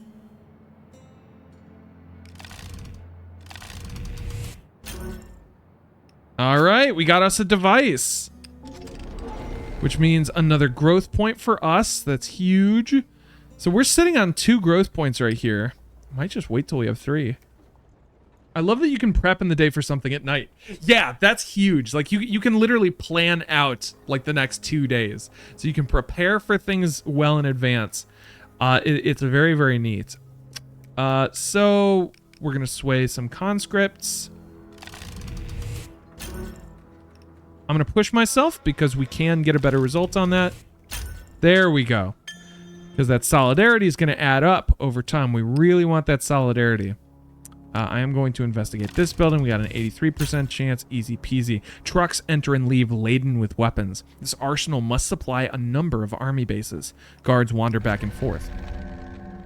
So we can also sway guards here, which I think we're going to do. Oh, but our day is over, I think. Let's prep this. Yeah, our day's over, so we're going to go back to the lodging house. We're going to do a little sleepy poo. Clock will advance one time. Oh yeah, stealing the draft list won't go unnoted. If you don't keep them off balance, the watch recruiters will find you. Yeah, so we've got to keep up our momentum here. All right, another failure there. That's rough. So we are going to have to consider where our next dose of solace is coming from. We are running out of time in that regard. Okay, so let's take a look. I think we prepped swaying the guards here. We got a 72% chance. Nice, beautiful. That's exactly what we wanted.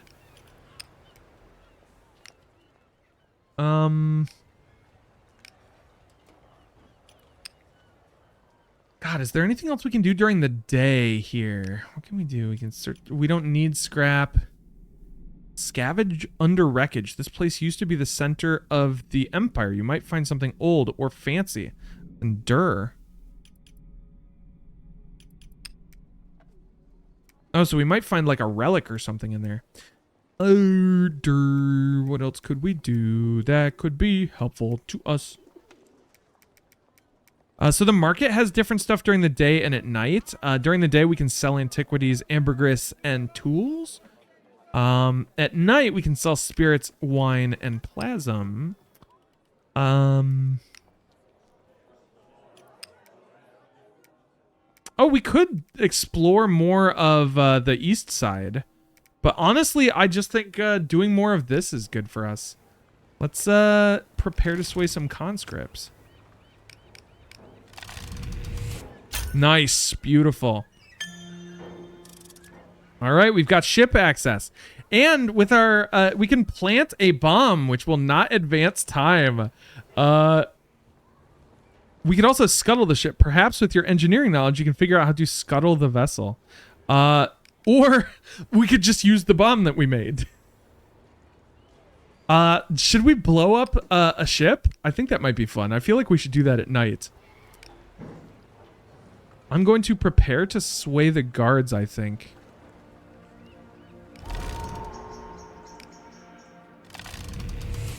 Beautiful. After my shift, one murmurs. An hour later, he jostles you in the street. When you check your pockets, you find a crude map of the arsenal. Beautiful. Getting closer to the arsenal. Should we bomb the military docks? A sermon on the lady's grace. Interesting. You're passing a church when you hear a familiar voice.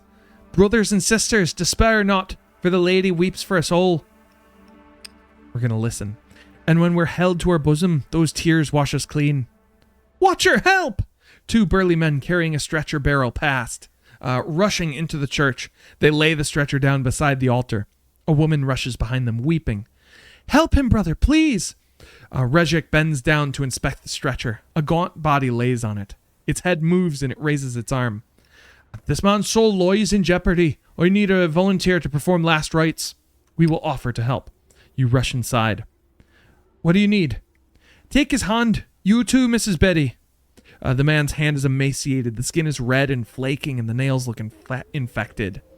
I shall clasp the figure's hand. You clasp the man's emaciated hand, feeling each bone. He squeezes back with surprising strength. His eyes roll to focus on you, and a breath escapes his throat. O Lady of Compassion, witness this, your servants passing. Witness the suffering, which is the bitter sap flowing in your tree of life. May this poor man's spirit, held by his folk, live on in theirs.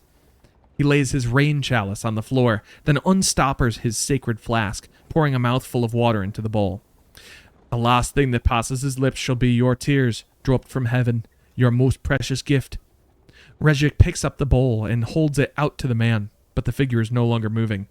Random, help me. I shall open the man's mouth with our free hand. You ease open the man's jaw. Regic gently tips the water into the rainwater into the open mouth. The priest sighs. Lady, we ask you to welcome this noble soul. So mote it be. So mote it be, says the crowd. Regic nods to you and the man's wife. You can let go now. She squeezes the hand one final time, then places it on his chest. You let go. His hand slumps to the floor. We've done all we can. Mrs. Beatty, I'll be sure and tell the energy men, so you needn't bother yourself, but I shan't tell them till tomorrow night. You understand? Thank you, Watcher. It's a kindness. Regic rises and returns to the pulpit. Lloyd here was a good man. Loved. Now, with the lady's grace, he'll be loved eternally. Peace. Peace, the crowd says. The crowd rises and shuffles towards the door. We shall approach Regic. You go up to Regic. Will he truly abide with the lady? Of course, Random. Why? You haven't doubts. We literally just met a god, so I don't think we should not believe in the gods. No, I believe he'll be saved. Good loss. Keep the faith, and all will be well. What happened to that man? The lich dealers control the docks. The foreman's one of them. You don't pay the foreman's bribe, you don't get work. Cloyd was broke. For 2 weeks he traipsed up and down the docks, looking for some captain that wasn't already bought. Why didn't he get work somewhere else? The dealers control the whole docklands. And he tried to get a factory job, but they wouldn't take him. He got work eventually. There was a trawler, needed a hand. When the dealers found out, they took care of him. Regic sighs. Wasn't much of a fight, but he was skin and bones, so it was enough. Will his wife be alright? She seems devastated. She might find work. Miracles can happen. I'll look in on her now and then. It's all I can do. What was that ritual? Last rites? The priest raises his eyebrows. I suppose you've not been to a deathbed. We asked the lady to take the soul. She's the soul of kindness, but it needs the help of those around him and the blessing of her tears. The tears that was rainwater in your flask? Aye, her tears are sweet, not like us wretches. They heal the soul. It were a gentle spring rain that turned my heart when I was out of control. Her grace, I felt it. And it takes 2 companions to help you on your way too. It's a bit old-fashioned, but it said you need 2 friends to help you get up to her. To hold you by the hand till your spirit's gone. You did a fine job. He's out of our hands now. This suffering is overwhelming. Can't we do something to help? Do you ever offer more than religious platitudes? I'll ask, can't we do something to help? I offer hope.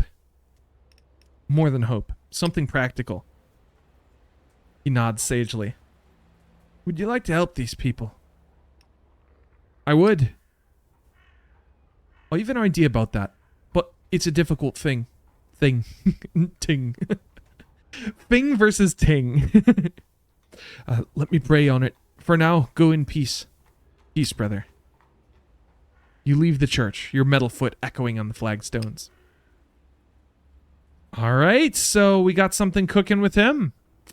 I'm thinking we're gonna plant a bomb. You plant the bomb in the cargo hold and hurry back to the way you came. Half an hour later, the docks shudder with the blast. The quay is filled with shouts. You follow the crowds. In the water, the ship lists like a felled beast. It rolls to one side until the deck is vertical. Then gently, it sinks. We watch it sink. You watch it slip beneath the waves. You finally struck a blow. Nice! Okay, we got some stress relieved. That's good to see. Okay. So if doing that to the arsenal does something similar, then we might want to hold off on doing that just yet. Because we're going to have some more story events coming up here soon. For instance, something is going to be happening with the bosses pretty soon. That might be pretty exciting. I think I'm going to try and steal some more plasm while it's nighttime. Nice. Very good, very good. Stealing some plasy. And then we've got a little more time in the middle of the noche. At night, the ruins are the refuge of those who don't wish to be seen. What secret meetings are taking place? We could try and find another secret meeting. Can also do something with this. Oh, we can sleep in the tower. What the fuck? That's wild. You can sleep in the tower for freaking free? That's crazy. We could explore one of these places we haven't explored yet. That might be fun. It might be fun to do. Yeah, why not? Let's have a little fun. We'll explore the shops and businesses. Ah, we only got one. But we found High Street. Oh, we can mug bystanders or pickpockets. Well, isn't that fun? I think we've still got our room at the lodging house, so we'll do a little CP by here. Do a little CPs. Oh, wait, no, we have low energy. Thank goodness it warned me. Go eat. Tavern. Get some strength. And CP time. Nice, and we only got one stress that night. We got lucky. Oh, hey, another ad break coming in 5 minutes, but Moraka doesn't have to worry about that. Connie doesn't have to worry about that. Most of you guys don't have to worry about that because guess what? You're subscribers. Way to go. If you are not a subscriber to the channel, there's going to be three ads, I almost said. 3 minutes of advertisements. So, batten down the hatches, stay with us. The ads will be over soon, and all will be well. So, we've got Rezek has a proposition, and the boss's ultimatum. A couple of things that we can check on here. Let's see what Rezek's proposition is. You spot a familiar figure on the street. Random, good to see you. Have you thought about how you can help the dockers? Aye, lass. We have a proposition for you. Let me buy you a drink and talk it over. All right. This way. I follow him. He leads you down a narrow street and into a smoky tavern. 2 points, Jeff. The barman draws the pints. These are on the house, brother. Don't even think of paying. Oh wait, no, that's the barman. Hello, it's me, Tavern Keep. These are on the house, brother. Don't even think of paying. That's very kind, Jeff. Ladies, grace to you. We take the pints and find a table. So, the plate of the dockers. You sip your drink as Rezek talks and gain a little energy. The lich dealers run the docks. You don't pay, you don't get work. And if they catch you working anyway, they use your corpse to send a message. Their leader, Dresden, is a nasty piece of work. Dresden, I've met him. He's a soulless dealer. Be careful, lass. He's cunning and ruthless. Under his leadership, The dealers have become a scourge on the city. Can't the watch stop them? They're spread thin, helping with the energy men and keeping order. These are chaotic times. But if we brought them proof, they'd come down on the dealers with full force. They've been trying for years. I've been round and round this problem. We've found good men and women, willing to listen to reason. And they've roiled up their mates. And then Dresden and his thugs pay him a visit. I've buried too many good, passionate people. What if you caught the lich dealers red-handed?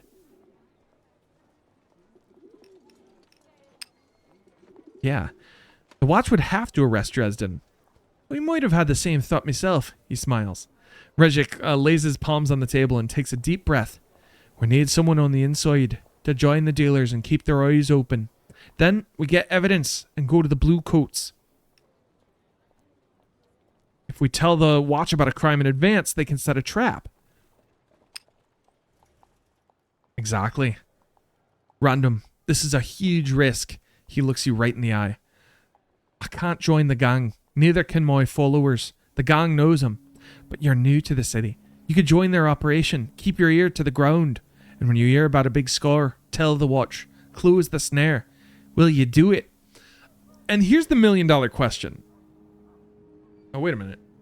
Oh no, has that been there the whole time? Gross. You can see a little bit of my background. So, are we gonna sell out the lich dealers and Dresden? Are we gonna send them to the Popo? Because we joined up with them. We haven't really done anything for them, and it seems like they're doing some really scummy shit in the docks. Are we gonna turn on these guys?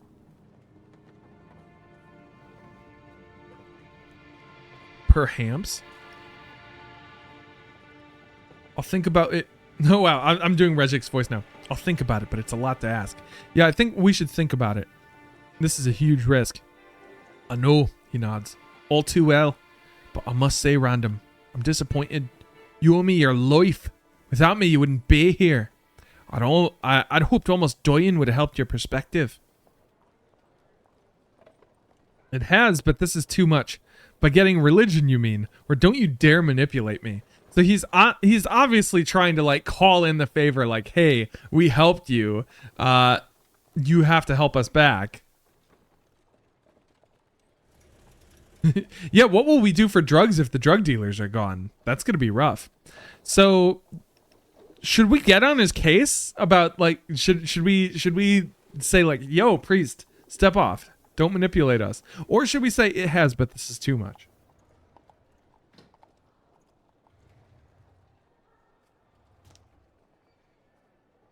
Because he's getting a little push. Dude's getting a little push. Yeah, it has, but this is too much. He nods. Well, thank you for your time. I've said my piece. He drains his drink and hauls himself to his feet with his staff. You should change your mind. You know what to do to help. New aim to take down the lich dealers. Good day. All right. And the boss's ultimatum. Passing the factory, you find the machine stopped. Random, what's going on? Did the Union strike without telling us?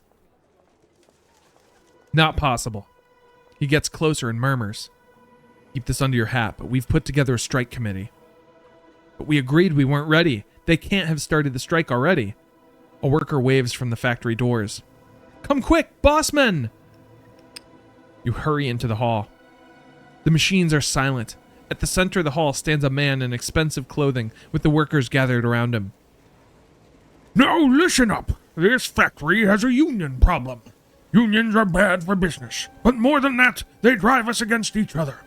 We are all the children of the father and the lady. We all want this company to succeed. We're all the God's children, but some of us make a lot more money than others. If you care about us so much, improve safety standards. A man died right where you're standing just a few days ago. That's what I'm going to say. A man died right where you're standing just a few days ago. He starts and glances down. He's standing in a stain of red. The company regrets any loss of life, of course, but accidents happen. Now, this union can't go on. This year alone, it caused 2 strikes. That caused a significant drop in revenue.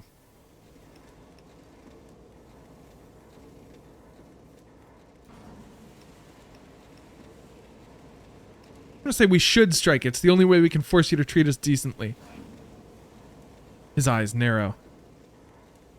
You sound like a collaborist, madam. Watch your words. Oh no, we're a little wanted now. Moreover, we have evidence this union is forming a new strike committee to organize a further strike. That just won't do. So here's the deal. Disband the union, or we'll have no choice but to drop your wages, to make up for the loss of revenue. What? This is blackmail. We're dropping wages by a groat. If I hear much more of this, I'll be forced to drop it by 2. That will kill us. Love, please don't. I cannot be silent when... Nazrin, you will shut it. The factory goes silent. You're toying with all of our livelihoods. Who gave you the right? The union... The union is the reason you're in this mess, woman. Nazrin scowls. I've made my proposal. Think it over. He saunters out of the factory, brushing steel dust off his sleeves. Nazrin, you're right. It's simple blackmail. Thank you, Random. I can't remember the voice I gave Ruby. She's right. We're at war with the bosses. They think we'll just roll over. Henry sighs. We can't disband the union, but if we don't, that man will crush us with lower wages. Azizam, I love you with my whole heart, but you are sometimes very stupid. Hey! The man said union has new strike committee, but that information is top secret. That's true. I didn't know before today. So how did the boss man know that? Exactly. There's a spy in the union. No, wait, this is too much. We can't go stirring up trouble. The union ain't strong enough to fight back with us. Please, love. I know it's not your style, but let's lie low. Just try to survive this. Nope, Nazrin's right. People will only join the fight if they see us stand up to the bosses. No, he's fine. Wait, are you sure? Henry is right. I back down. She sighs. I must get back to work. Aye, me too. Let's hope this blows over soon. Nazrin takes your arm as she walks away. You and I think the same on this. Random, you must find Spy. What happened to lying low? I lie low. You stick your neck out. So you're lying to your husband. He is soft man. I love his softness. But this is hard choice. Hard time. Everyone knows me. I big loud agitator. Nobody tells me anything. Mouths shut tight. You are new. Maybe they tell you something. You keep your eyes and ears open. Will you help me find this spy? Oh, of course. Listen for the rumors. If we put them together, perhaps we learn something. This is not just a favor to us. This is also for your future. She steels herself and nods. So, first, we find spy. Then, she punches her hand into her fist. We strike. You consider a new aim to organize a strike! Strike! Yeah, that way we leave the favor on the table. Just not going to immediately jump on this favor. Strike! Strike! And I think, yeah, we can literally unmask. We already know who it is. We have 8 rumors, so the union has a spy. Someone will let something slip. Half-heard conversations, snippets, and hunches, but it's forming a picture. You approach Nazrin in the factory yard between shifts. You have something for me? There's a name that keeps coming up. He sneaks off during shifts, but the bosses are giving him perps, not punishing him. His name is Brumbo Tungus. No, it's Abel Finch. Finch, she wrinkles her nose. He always gave me strange feeling. Good work. I will learn if he is spy. Wow, we already did that. That's crazy. Okay, so... And we still have, like, tons of time during the day today. There's, like, so much shit we could do. Brumbo Tungus. Brumbo Tungus. What a great name for what a corporate spy, Brumbo Tungus. All right. Okay, speaking of Brumbo Tungus, I am going to fix myself another beverage. But I think I have some plans for the rest of the day. I want to try and rack up a little more stress before we hit the arsenal. And we're just about ready to do that. So I'm thinking we can hit the arsenal at night maybe. and let's explore downtown and the estate district a little bit. But if you guys have any more ideas for what we should spend our time on this day, definitely let me know. I will be back with a new beverage. We'll play some more game.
Sean.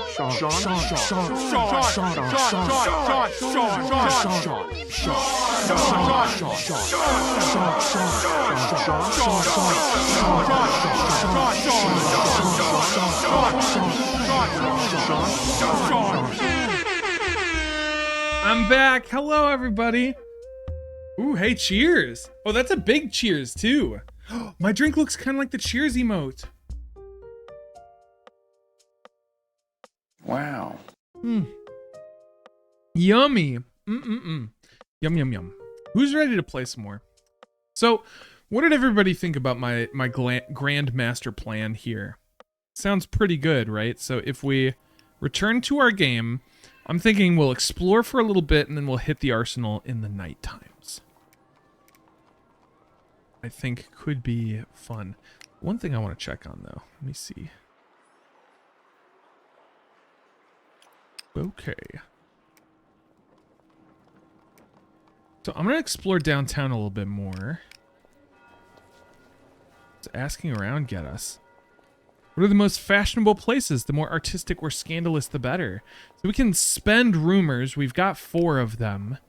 We get an ear to the ground. Let's do that. Let's try it. Ooh, nice. You strike up a conversation with some artistic-looking types. Well, don't say I didn't warn you, but... Oh, we learned about the Muzak Hall. we do at the music hall? We can find finery, gossip with richer patrons. We can even dine and bond with the waitstaff. That's a weird thing. I don't know why we would want to bond with the waitstaff there, but that is an option. We do have the option to ask around some more, which I will do. Beautiful. We learned about the Playbill, another place on the finer side of town where we can buy bottles, we can swap gossip, and at night we can enter drinking contests and fight for their amusement.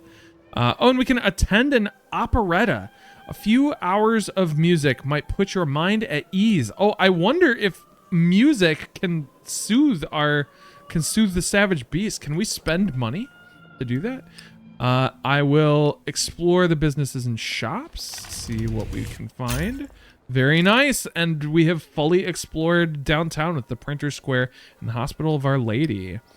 Wow, that's pretty exciting. So at Printer Square, we can print pamphlets. That's cool. Oh, we need revolutionary ideas to print pamphlets. Oh, that's kind of fun.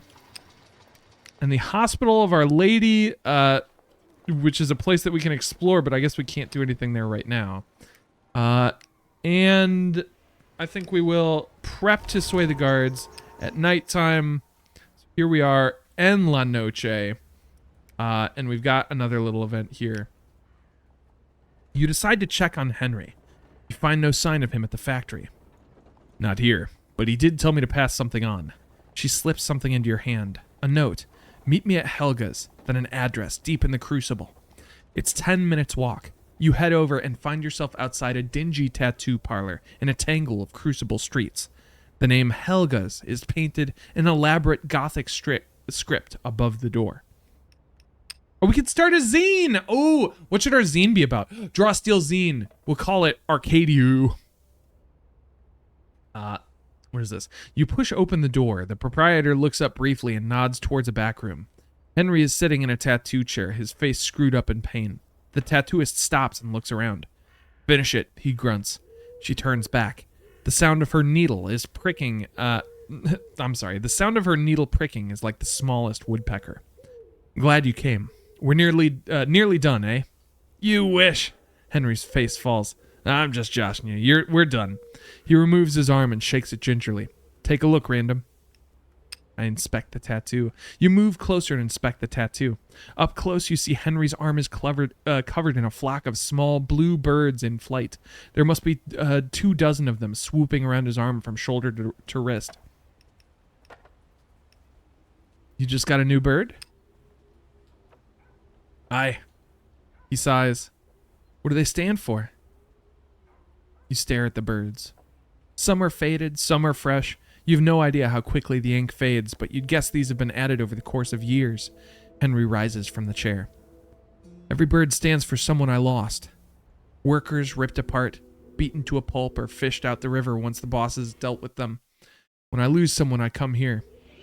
And I make sure he remembers. She puts the needle away. This one's Etta. This is Omari, Jads, Sophia. He points to each in turn like he's introducing friends. I like to think they get to fly free. I'm so sorry. How can the bosses get away with this? There's so many. Do you think Henry's the kind of guy that we should say I'm so sorry to, or there's so many? Or how can... I don't know if he'll appreciate how can the bosses get away with this. I think he's a little... He doesn't have the same fire that Nazrin has. What do you think? Should I want to say I'm so sorry, but that's just the kind of person I am. I feel like that there's so many might be better. Yeah. I'm with Mora. So many. Yep. But we remember him. There's a moment's silence as you both contemplate the birds. Thanks, Helga. He smiles to the tattooist. Beautiful work, like always. Just carry him with you, Henry. He nods and leaves without a word. You follow him into the street. Sad. I wish I had like a boo-hoo command or a cry command. I guess that doesn't really feel appropriate. Anywho, we have to sway some guards. Wha-bam. Nice. So now we have fully scooted. We can shoot our way in or sneak our way in. I'm gonna prepare this tonight. Oh, we can bluff our way in. Look at that.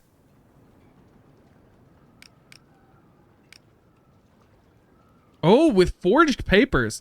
What do you guys think? Should we try and sneak in? So it looks like bluffing our way in would be the easiest option, but we have to buy forged papers. There are ways into any building. The trick is not being seen. So sneaking in is going to be tougher. But if we do that first thing the next evening, that could be big for us because we'll get +2 for sneaking if we prepare, and then we'll get an extra +1 since it's our first roll of the night. So we essentially get a +3 on that sneak check.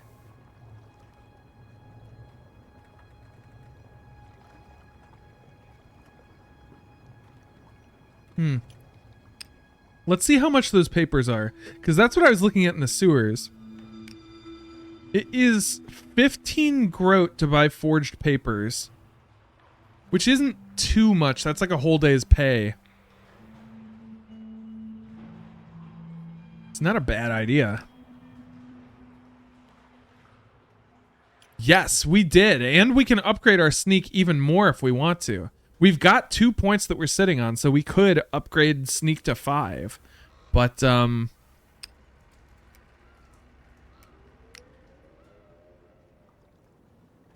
sneaking would save us the money. And I'm thinking we could do that. We can't do it during the day, can we? Oh, we can bluff our way in during the day. Or we could sneak in at night. So those are our options. We're not going to shoot our way in. That's what this option is here. This place is heavily guarded, but maybe if you're quick enough, perhaps your forger friend can help you get inside, or there are ways into any building. The trick is not being seen. So these all give us some options.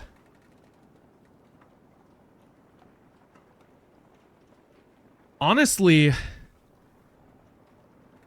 I'm leaning towards the sway check because it's the path of least resistance. And that way it gives us a higher chance of a bigger success. We've got enough money to buy the paperwork. I think we should bluff our way in. I do think we should bluff our way in. I think that's kind of the way to go. I'm going to do it. I'm going to buy our forged papers. You hand over the money, pocket the papers, easy peasy. I will put a point in sway, make this a little easier even for us.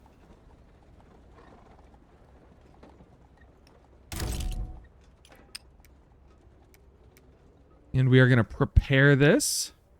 Because, take a look. Our speech maker ability means that prepared sway actions get a +1.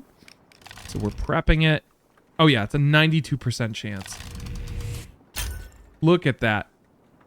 You act every bit the officious bureaucrat. They take one look at your papers and your haughty gaze and wave you inside. We get firearms. You hurry towards the armory. The lone guard looks over your papers with a bored expression and waves you inside. This room is enormous and lined with storage grids. Firearms gleam in bristling ranks. Trolleys are neatly docked in one corner. There's a huge shutter here for loading larger weapons. It's bolted from this side. We are going to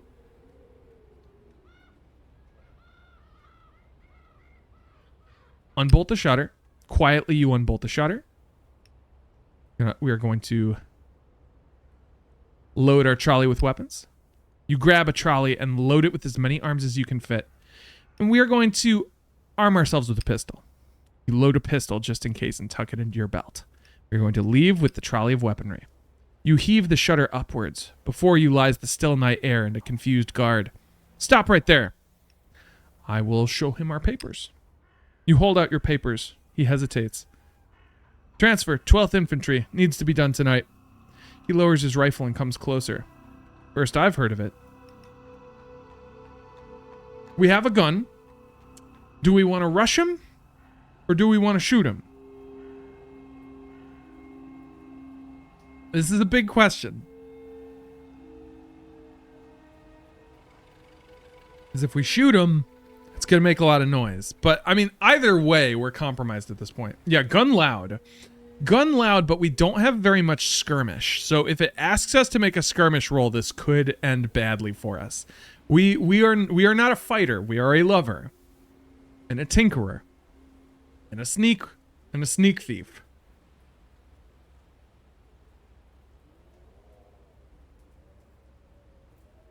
Sounds like Moore is saying rush him. Connie, what do you think? Do we shoot him or rush him?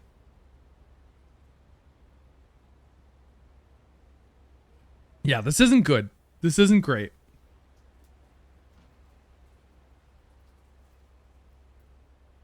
Rush is quieter.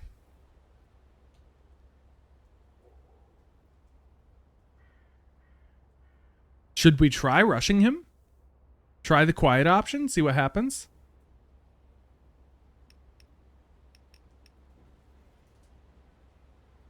All right, let's try it. I'm rushing him. You launch the trolley forward and leap towards him. With his guard lowered, he's a sitting duck. He dodges the trolley, but can't dodge your fist. Sorry, soldier. You hurry into the night, your weapons in tow. Oh, look at that. Hey, we did it. And we breathe. Just breathe. Once you're a safe distance away, you slow down and breathe. You've struck a blow against the Empire. There's hope after all. Success! Nice. And look at that, no stress. And we've undermined the draft, giving us another +1 Dingleberry.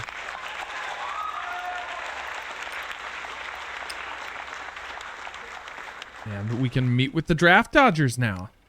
You hurry back to the tunnel and find Dolores smoking a cigarette outside the tunnel entrance. We'll give our report. She listens to your report attentively. How you scuttled an army transport ship and stole a trolley full of weaponry. Not bad, Private. That should keep them off balance for a while. She finishes her cigarette. Come with me. You're the last to arrive. Look at her. Oh my god, she's so hot. Look at the eye patch. Look at the steely gaze. Look at her little belt. Look at her half cape. All right, half capes are dope as shit. I want a half cape so bad. Like, I was this close to asking for a half cape for Christmas, and I'm like, boy, I don't want to ask for that. We're following her without question. She leads you to a red brick chapel, topped with the smith's hammer. The building is small and cramped. 40 people are crammed onto the pews. At the far end is the altar, a heated crucible, forged fire licking its underbelly. To one side are a pair of tongs and a bucket of water. Soldiers, you've all done excellent work. She leads you up the central aisle and holds your hand aloft like a victorious boxer. Private Random here has struck a fearful blow. The conscripts have nowhere to go and the Empire's guns have walked out on them. The chapel fills with cheers. The men and women crammed either side of you shake your hand. But we're not finished. As we speak, the war is grinding up your sons and daughters. It pits ordinary people like you and me against each other. And for what? Hear, hear. Fuck the Emperor. He can fight his own wars. We will not rest until we grind this war to a halt. She points to the medals on her chest. You know how I got these? This one was for leading my unit behind the front line. I killed 3 that day. Boys who only wanted to go home. The chapel goes silent. And this one? I got this for inspiring discipline. 2 of... Her voice cracks. 2 of my men ran from the front. I led the firing squad that killed them. I looked in their eyes and I told their brothers and sisters to shoot them dead. Dolores, I've been thinking, what should we call ourselves? A name that gets at not just what we do, but why we do it. By rights, we should be in the ground, or rendered into oil. As far as the Empire's concerned, we're walking corpses. But the Smith had other ideas. We are the war dead, and we are here to haunt the living and speak for the departed until they stop this madness. We are the war dead! War dead! War dead! War dead! War dead! War dead! Can I get war deads in chat? War deads in chat!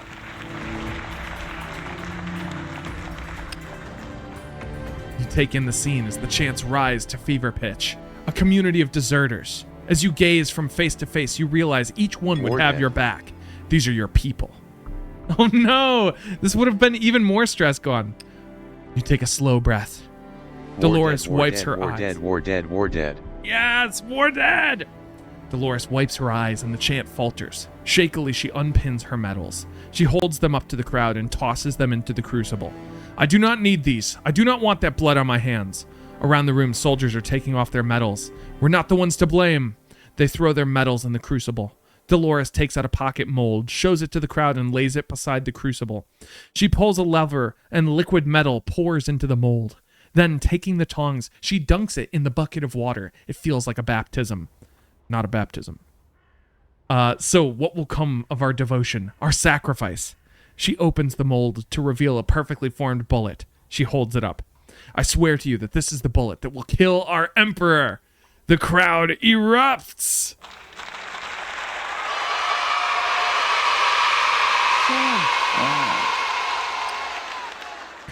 Oh, that was cool. That was very cool. And like the swelling music made that awesome.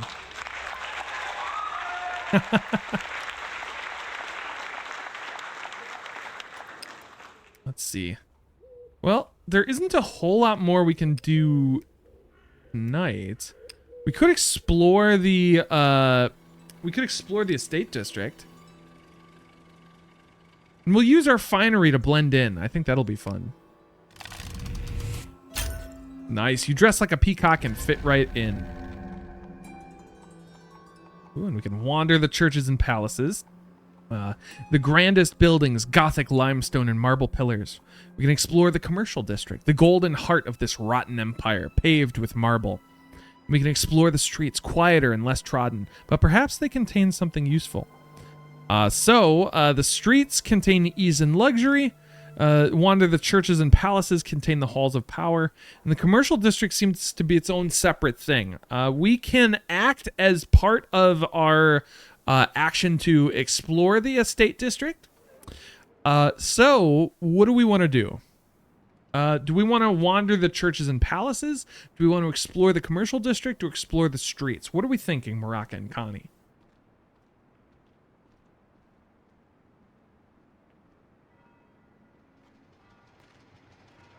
I'm partial to the churches and palaces because the halls of power are interesting, but the ease and luxury could be fun. And I know nothing about the commercial district. Like, literally, I have no clue what that's, looking for. Palaces, maybe rumors. Oh, that's an interesting point. What do you think, Connie? Ward Ed.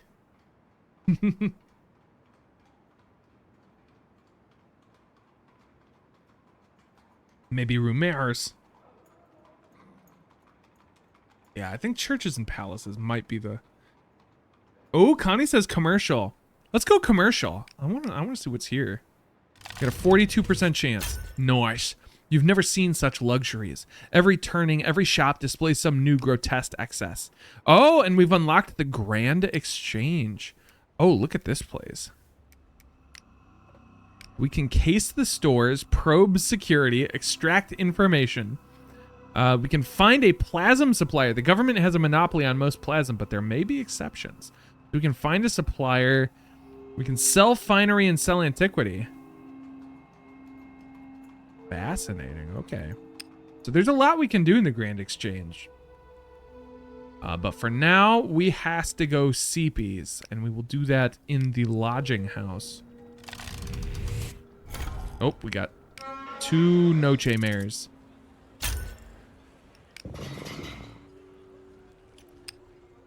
Stepping onto the street, you notice a sleek black automobile parked opposite. This is a luxury machine, a plasm-powered vehicle from the continent's most sophisticated factories. How did it navigate the narrow streets? You wonder. This isn't exactly the estate district. As you walk past, you're blocked by a tall, burly man in a suit and driver's cap. The ossuary wants to see you. Who's this ossuary? You frown. Someone whose attention you've attracted, and she doesn't like to be kept waiting. He clamps his massive hand on your shoulder and steers you into the car. The seats are red leather, embroidered with a decorated O and crossed bones. As the car glides through the city, bystanders stare, in awe or fear. The car stops on the city's east side before a building decorated with classical statues. A stone skull gazes down from the roof. The pillars are carved to look like bone. The driver escorts you inside, past plush couches and armchairs to an imposing orc door. An orc door, could you imagine? No, it's an oak door. She's inside. I gotta get back to work. He pads back outside. I'll go knock. Why not? You knock. From behind the door, you hear a voice. Come. The room is a lavish office. A great desk dominates its center, with glass-fronted bookshelves and cabinets at each wall. Behind it sits an older woman, thin and white-haired. She wears white enamel jewelry, earrings, cufflinks, a lapel pin. When she speaks, her voice is smooth as silk. Ah, Ms. Random, I'm the ossuary. Welcome to the Bone Horde Club. I understand it's your first time. Isn't an ossuary a sort of building? She smiles like a tired parent.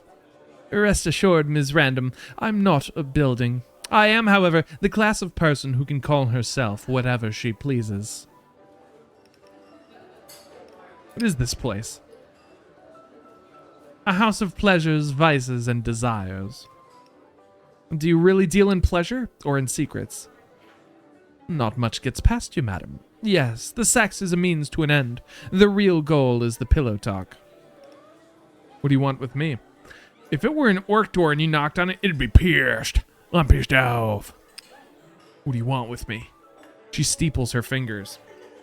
Your group has made quite a stir. There have always been anti-war people, but never this effective. Is that a compliment? You don't seem the flattering type. A statement of fact. I deal in facts, madam. I have eyes and ears in every district. People embedded on every street corner. An impressive operation. It had better be. It has taken me a lifetime to assemble it. And I wonder if all that work has been building to a particular moment. She adjusts her enamel pin. You asked why I've brought you here. In fact, I want you to work for me. You seem resourceful, and you are developing an intriguing network of allies. She reaches into a drawer and throws a purse on the desk. This is a down payment. I'll look in the purse without taking it. You open the purse and peek inside. A fistful of groats glints back. If I say no?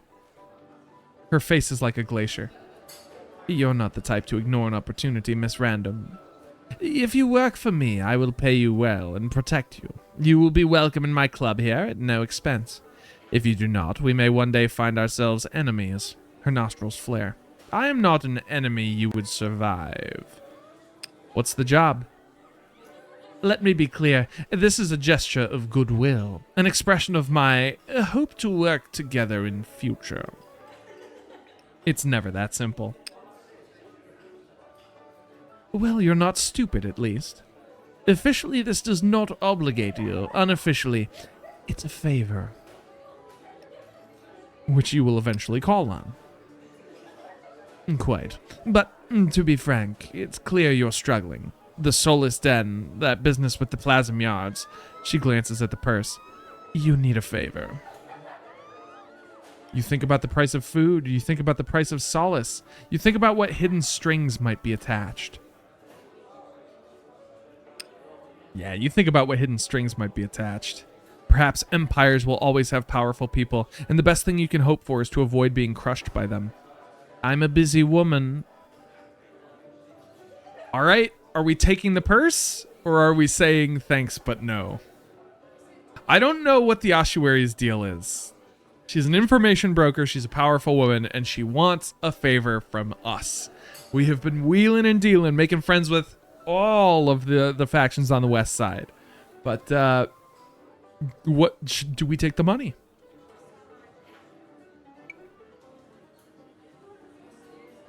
Like, we're good on money right now. We don't need it right now. In the future, we might, but right now, we don't. So, do we take her cash? Honestly, I think this might be a poll. It'll be a short one since we've only got 2 people in chat. It's a Wednesday night after all, but do we take the ossuary's money? Yes? No. I'll make it 2 minutes. Because I feel like this is a turning point. I do not know what this means for us. Do we want to be beholden to this information broker? Whose side do we think she's on? Who do you think she's protecting? What do you think she's going to call on us to do? we don't know enough about her to try, and we know that she would be a difficult enemy. We may not need money, but we wouldn't want problems from them later. They seem to know all of our goings on. Yeah, which is already scary. Like, the fact that they already know about our little group is very, very dangerous.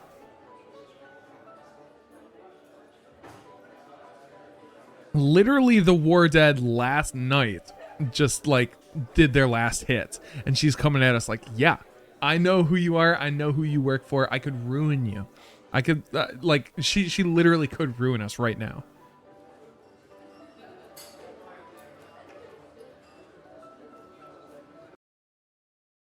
All right, that's 2 yeses. It looks like that's Connie and Maraka. Yeah, I'm gonna. Well, no, we've still got a little time left. We've still got a little time left. So yeah, we have very little choice, right? We can't really turn down the offer and make an enemy of the ossuary. Also, the minute I heard ossuary, I thought about Veilguard, Dragon Age Veilguard. Do you guys remember the ossuary level? Is it ossuary or ossuary? I prefer ossuary because it's softer and it's not as sibilant. I do not like sibilance in my words.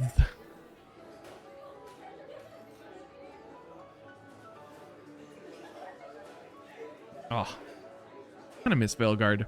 I do think about doing it. No, I can't justify the time it would take to do another playthrough of Veilguard. It took me hours. It was insane. All right, yes wins. We are taking the money. You snatch the purse from the desk. 35 groat. She smiles. I look forward to working with you, Private. My driver will show you out. You head down the stairs and into the waiting automobile. The driver glares at you. The ride back is made in silence. The purse jingles in your palm. We have taken the ossuary's money. And the Bone Horde Club is opened up for us. So it looks like we can call on the ossuary. See no reason not to. Let's Fumpkin do it. You're admitted to the ossuary's office. Random, so you made it here on your own 2 feet. Congratulations. I could ask, I thought I should call on my patron. Is there any work that needs doing? May I have access to the club? Just say I thought I should call on my patron. The gesture is appreciated. You are welcome at the Bone Horde Club. As a fountain of gossip and illicit information, it may be useful to you. But please keep your work discreet. I would hate to offend the customers. Thank you, ma'am. So, it's not open during the day, but at night, we can gain blackmail, we can listen in to conversations, and we can pick pockets. Oh, wait, no, this is... We can gain blackmail by giving gossip, and we can listen in to get that gossip. Oh, we've also got the music hall, too. Oh, we want to dine at the music hall tonight. We can find finery, the playbill... And swap gossip for rumors, but we're running a little low on the old rumors. Rumor has it. We could gossip with the waterman. Gossip with the waterman. Is there anything... No, there's nothing hugely pressing we need to do right now. I think let's gossip with the waterman.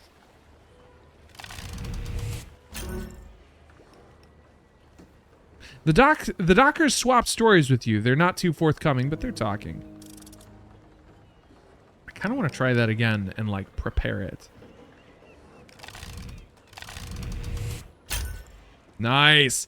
The dockers chat for hours. They're brimming. Oh, 2M is here. Hi, 2M. Hi, 2M. How you doing? 2M. 2M, tell me about how your week is going. Tell me about your life. Tell me what games you've been playing lately and how much you like them and how you're playing them. Oh, yes. Duskpunk is a very interesting game. I think we've officially moved out of the begging on the street for scraps and starving to death portion of the game and moved on to the going to nice plays and having nice dinners and working for rich ladies portion of the game. You got beaten up by an old man, a child, and then a goose? How did that happen? How did a goose beat you up to him? We need a play-by-play. Wowza, which beating was the worst? Exactly, I'm dying to know. The goose was the worst beating. How did that goose beat you? Was that goose on the loose?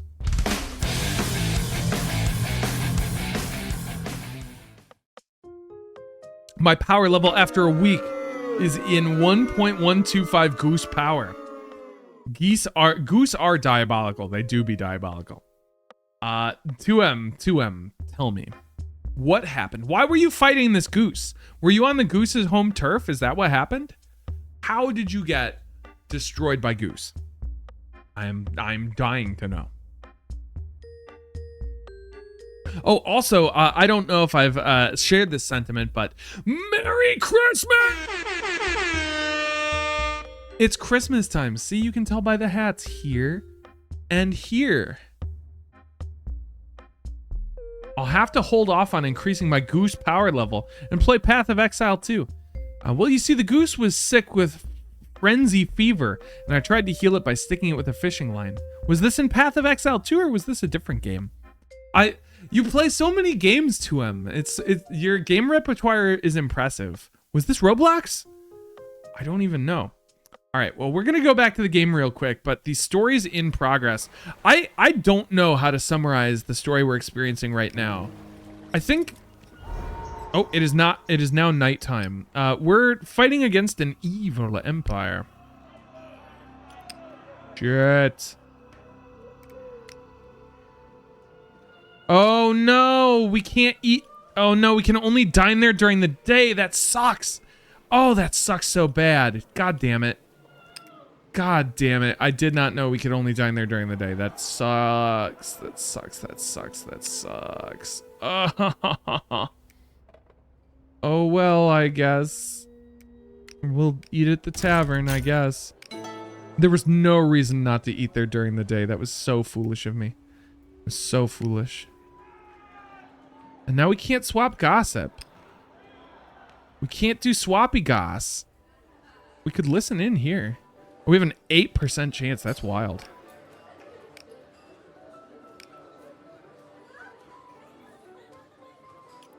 Might be worth a little bit of fun. Because we don't have any other quests to do, so let's have a little bit of fun. Jesus. All right, we're gonna have to take some stress on that one. Gee, Willikers. Oh, another failure. You work the room, but clumsily. Each mark clams up as you come anywhere close. The bouncer narrows his eyes at you. All right. Wow, that was a total failure, and it wasted a shitload of our time and caused us stress. So that was bad. That was very, very bad.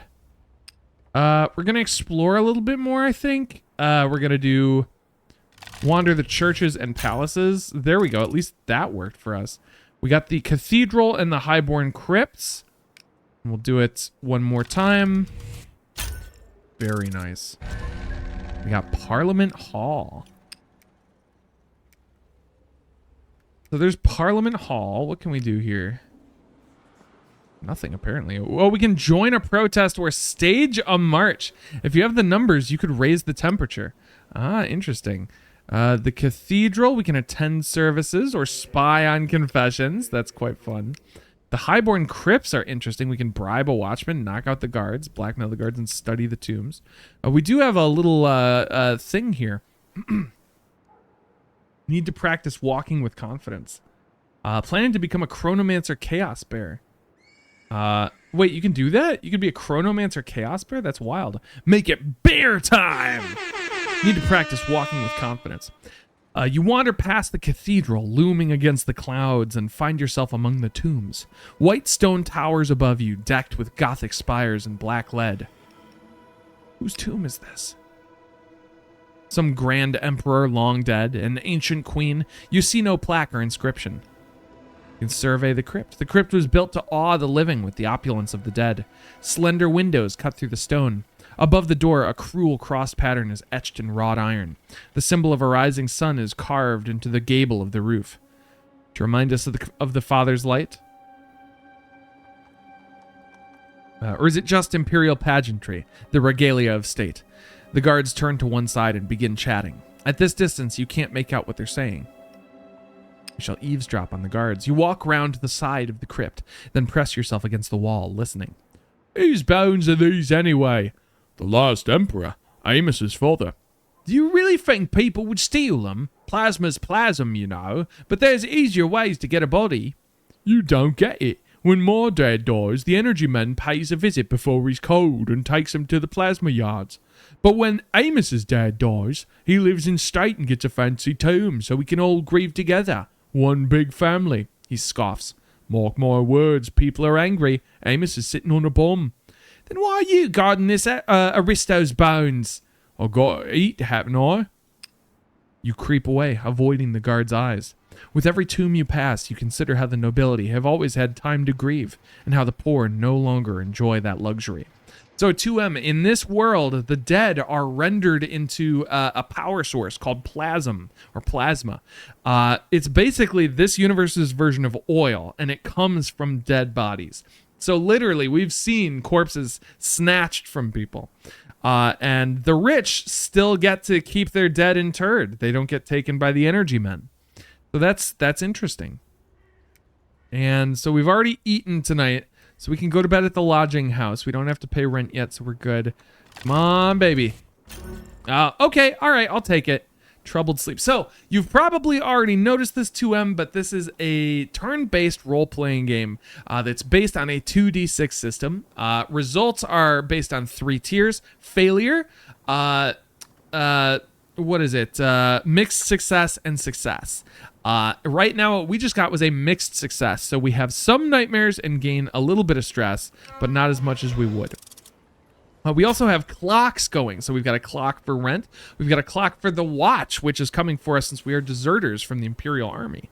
And there are clocks for various different locations. The main clock is the day-night cycle. It shows us how long our days are and, you know, what actions we can take during that day. Zydrate comes in a little glass vial. A little glass vial. A little glass vial. And the little glass vial goes into the gun like a battery. And the Zydrate gun goes somewhere against your anatomy. And when the gun goes off, Ms. Sweet is ready for surgery. Surgery. So not really magic, but like engineering and all that. Like it glows blue and it comes from dead bodies. It's very magic, and we've witnessed some weird magic stuff. Like, people don't cast spells, but there are weirdo gods. Like, their gods are the father, the mother, the smith, the scavenger, and the stag. And we witnessed some stag cultists doing some weird shit. And we've also experienced some good, like, stuff happen with the scavenger and the smith. The father and the mother appear to be the 2 weakest gods, and they're also the most popular, which is weird to me, but the other gods are much weirder. Oh yeah, no, it's interesting. It's like whale oil in Dishonored. Exactly. Also, Dihydrate. Dihydrate comes in a little glass vial. Hey, check out this little glass vial, am I right? Right, it's like a magical power source used to power machines. Okay, so we've got some more. Oh, looks like we got another message from the drug dealers. Dresden is waiting. You head past the drug den to find Dresden leaning against the doorway. Oi, new kid, got a job for you. What's the job? There's a strike at a bootlace factory. Lazy bastards want a luxury pay or something. Our job's to break it up. Break it up how? Crack a few heads, help them see their situation in a new light. What do we get out of this? 30 groats apiece. Who's the client? We don't ask that question round here. If I don't tell you the client, they're just the client. So, here's the deal. If we want to bring down the Lich Dealers, and it sounds like we do, we need to get in with them. It sucks that they're breaking up a strike, but if we don't get in with them, we can't free the dock workers. I think we have to do this, guys. I know the irony. We are literally leading a factory worker strike soon, but like, I think we got to do this thing. What do you think? Should we lead this? Lead the strike busters, or what do you call them? The What's the old-timey word for strike busters? I can't remember them. I think we have to. I'm in. Dresden claps you on the shoulder. Good lass. Factory's off the Angel Muse. It'll be in a few days. Gotta put the word out before we hit 'em. Gotta put the word out before we hit 'em. I'll be there. Don't forget. I'll be watching for you. Cool. So there's the bootlace factory. It looks like we're waiting for the attack. Oh, Nazrin's Justice is coming up pretty soon. That clock is gonna tick probably this evening. We could still do some exploring in the estate district. I mean, we're great on cash right now. We could also repair this ruined tower. This might be kind of fun to do, right? How many points are we sitting on right now? Like a bunch. Like a crazy amount of points. Kind of want to fix up this tower and see what happens.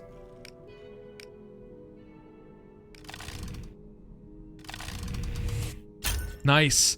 You fix up cracks, loose bricks, and dangerously sagging sections of wall.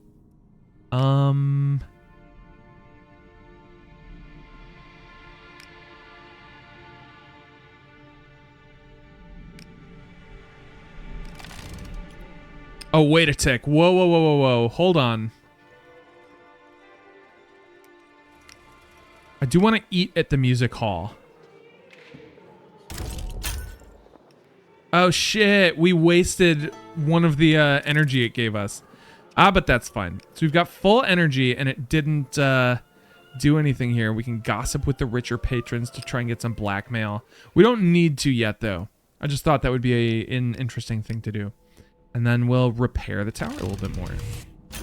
Okay, mixed outcome, even with the prep. Now I'm going to push myself. Fuck it. There we go.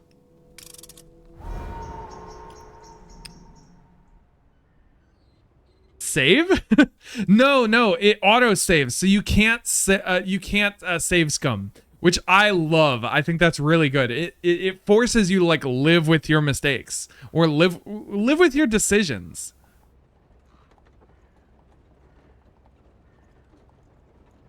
Yeah.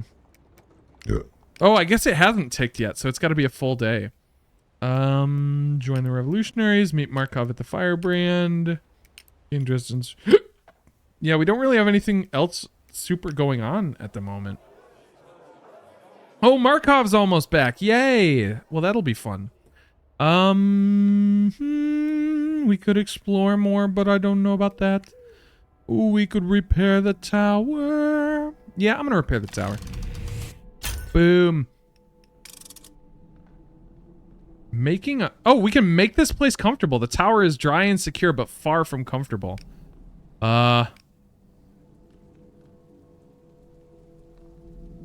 Yeah, let's keep doing it. Fuck it. Mixed outcome. Yeah, I'll take it.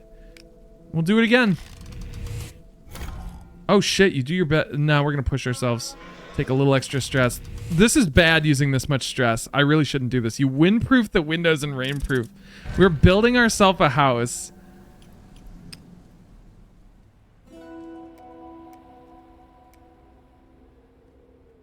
Okay. Yeah, it's CP time. Okay, not too bad.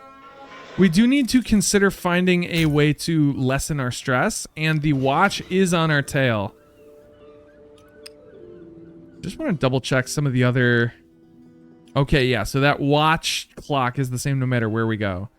We've got an event at the Firebrand Club. What, nothing at the factory? What's going on here? If you repair the tower, you get to be the resident wizard. Hell yeah. The weather turns wet and foggy as you wander the city. You duck into the Firebrand Club. I'll eavesdrop on a conversation. You sit at the table and listen. Groups come and go, sitting in the booths behind you. You overhear scattered conversation. Suddenly, the door bursts open. Rain and wind whips inside. Markov stands in the doorway, his hair wild, his clothes soak. He stumbles inside. I'll rush to catch him. You dash out of your chair to help, catching him as he falls. My thanks.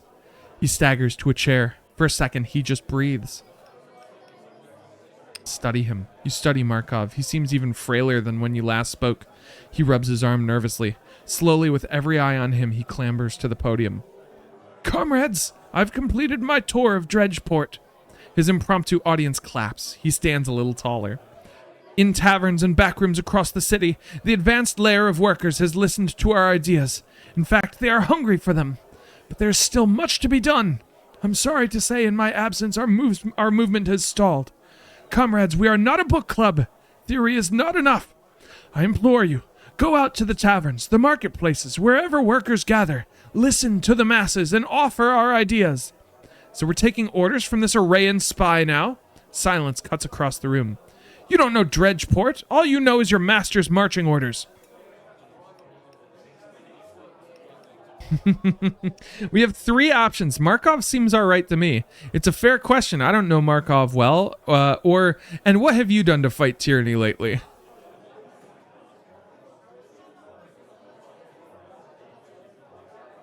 I kind of like, and what have you done to fight tyranny lately as an option, but he could actually fire back. Markov seems all right to me. It seems like a weaker answer unless he fires back on 3. Should we say, and what have you done to fight tyranny lately? That's what I'm leaning towards, but what do you guys think?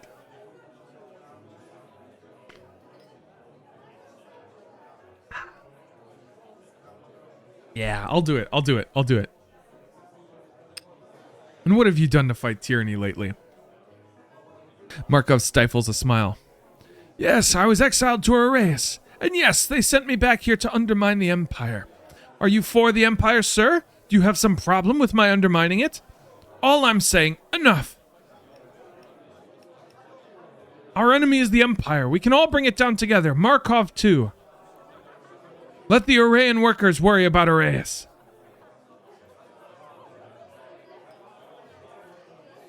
Or should we let... I don't think the man should speak.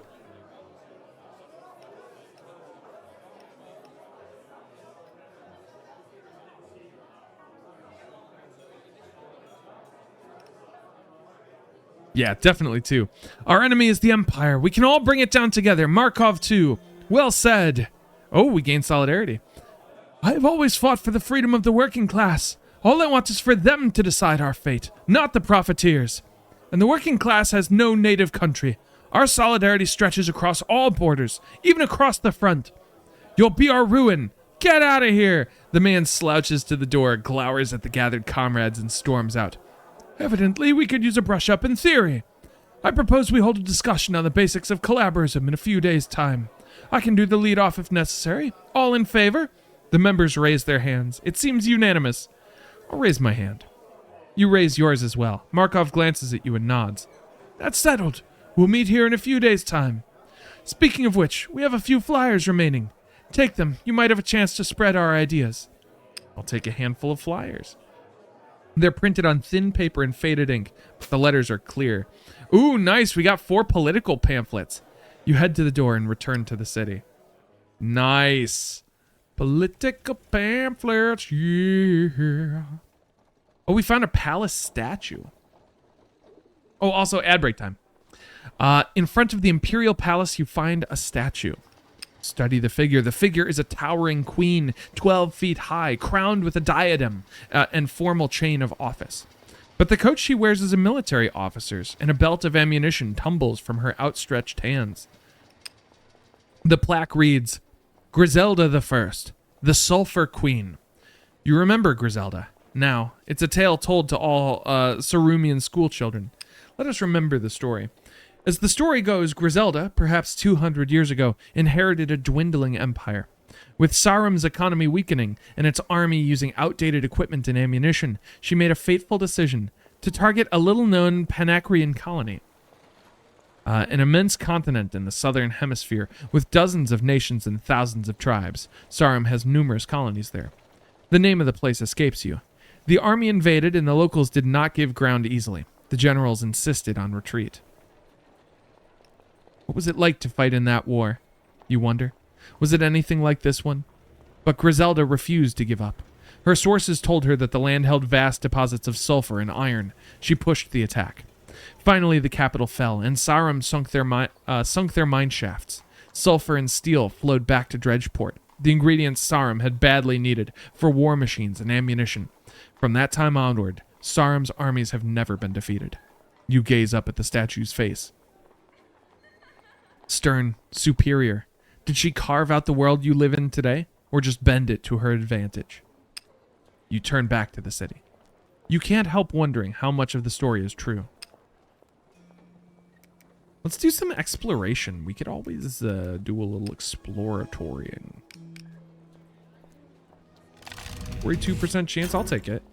All right, you traipse through the street after street of... Oh, here we go. You traipse through street after street of well-to-do houses. They all feel the same. We found the National Library. And we'll do it one more time. There we go. If we had done that the first time, then we wouldn't have had to waste any more time. So we've got the townhouse. Oh, we can buy an apartment. The hosts are condescending. They won't rent to just anyone. You'll have to wear your finest. So we could get an apartment in the townhouse. And then the National Library. We could get a library card. To borrow books, you first have to register. A fake name will do. All right, let's spend some money and get a library card. Take a look. It's in a book. The National Library.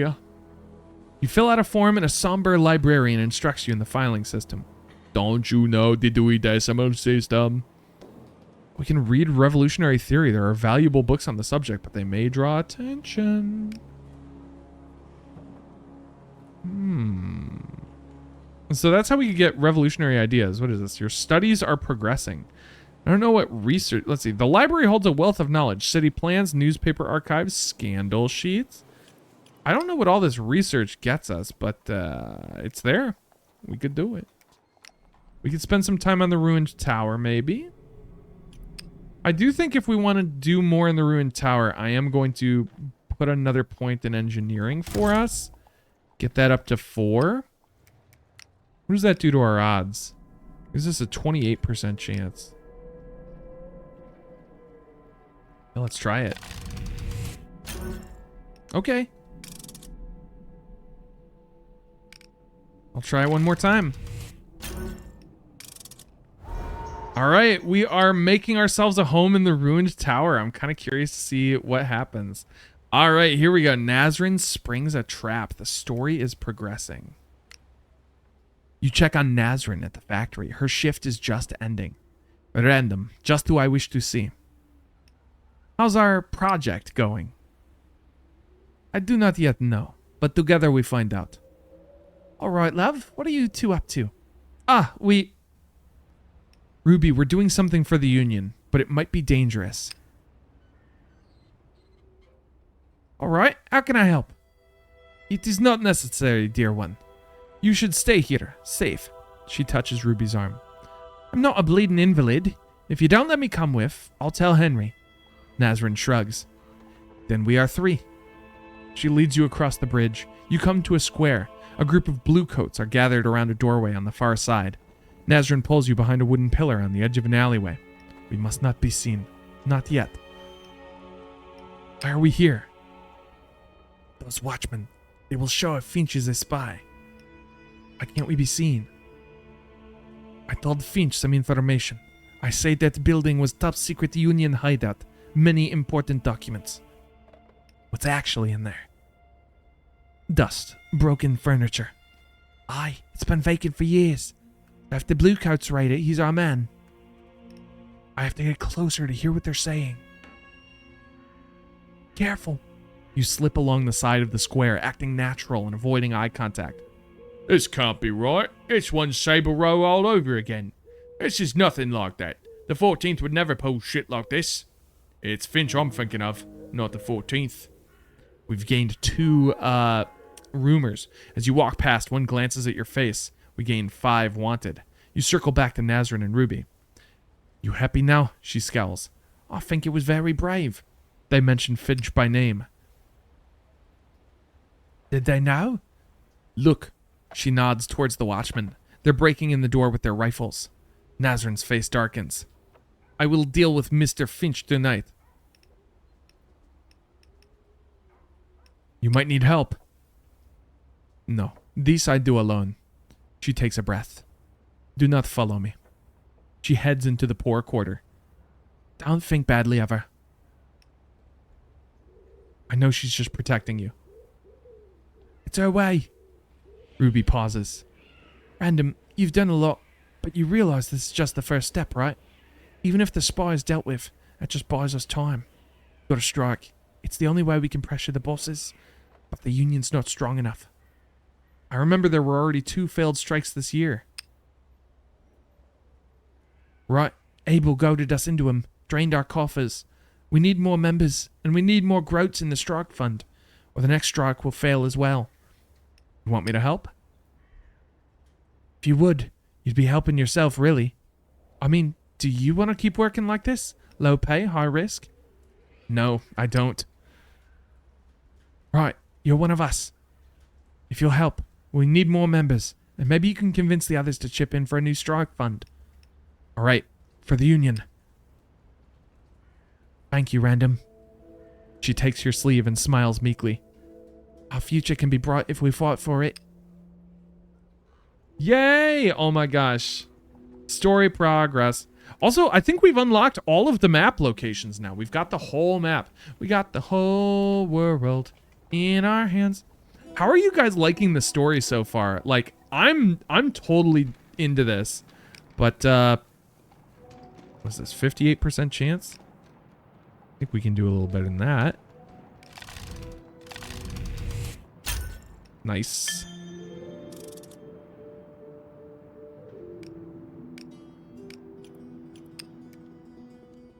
And I think we can prep another one. What is this? Organize a strike, raise union funds. Okay.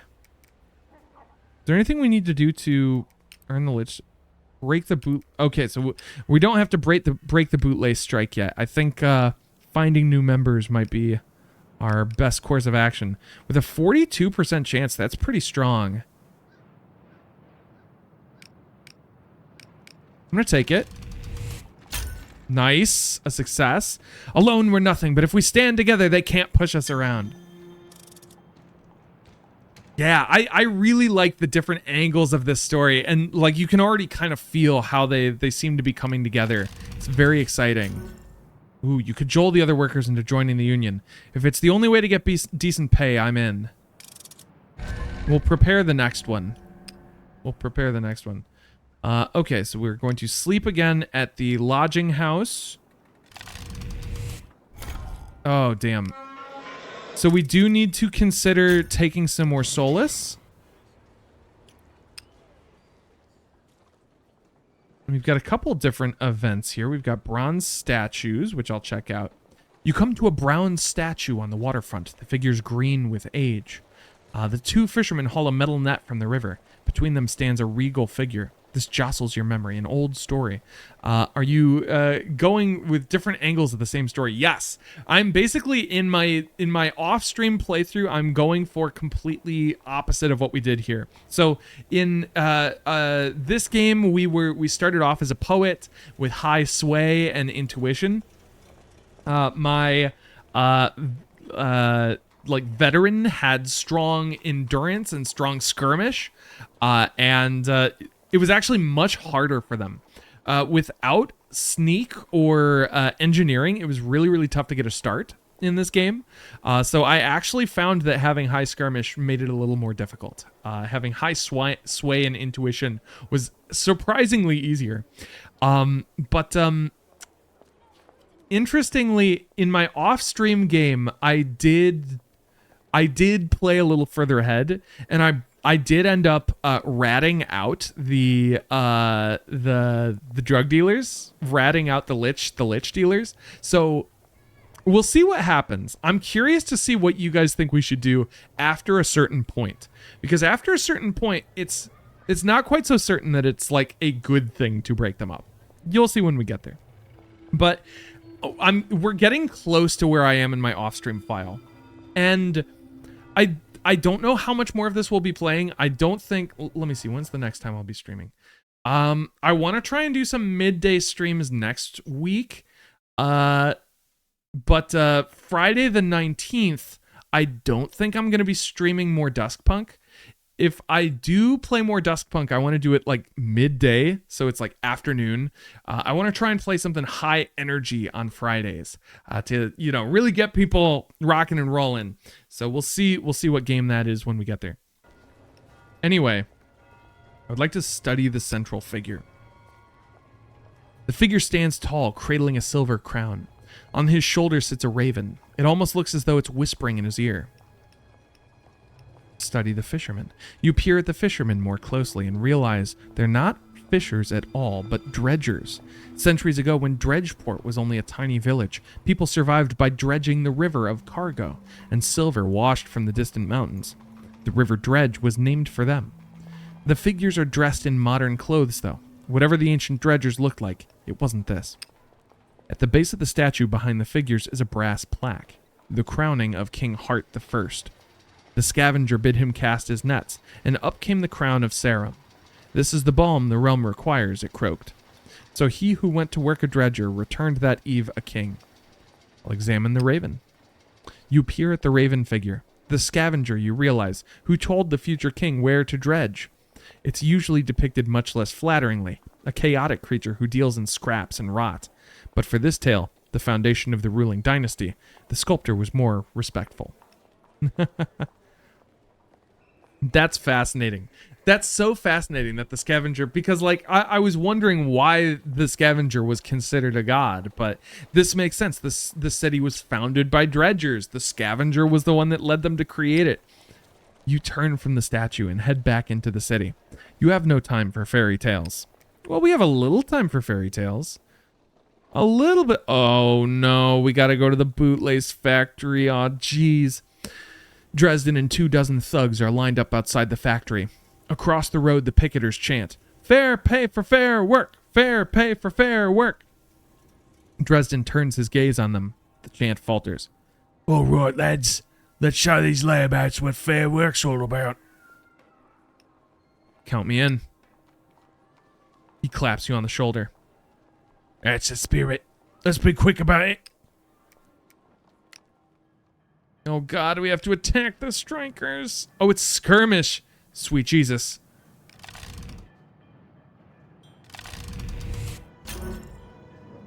We're gonna push ourselves. Try it again. Oh, same outcome, damn. Yeah, we got hurt. Ahead, you see the picket line. Men and women standing side by side, holding trash lids or lengths of wood. You swing and miss. A woman jabs you with a protest sign. The man next to her brings a steel pole down on your head. You stagger back, ears ringing. An attack. You charge into the picket line. Protest signs rattle under your blows, knocked from torn fingers. Their arms crack like chicken bones. You feel cracking bone, the sickening cushion of meat. You can't stop. You look ahead and rush toward the factory itself. You find Dresden beside you, finishing off a worker with his steel-toed boots. All right, lads. That's enough. They get the message. A nice day's work. Find me tonight for your cut.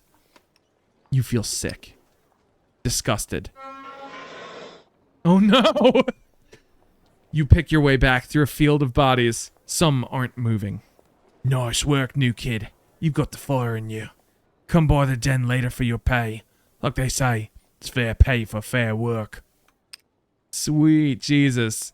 That's a lot of stress. That's a lot of damage. I'd like to get my pay now, please.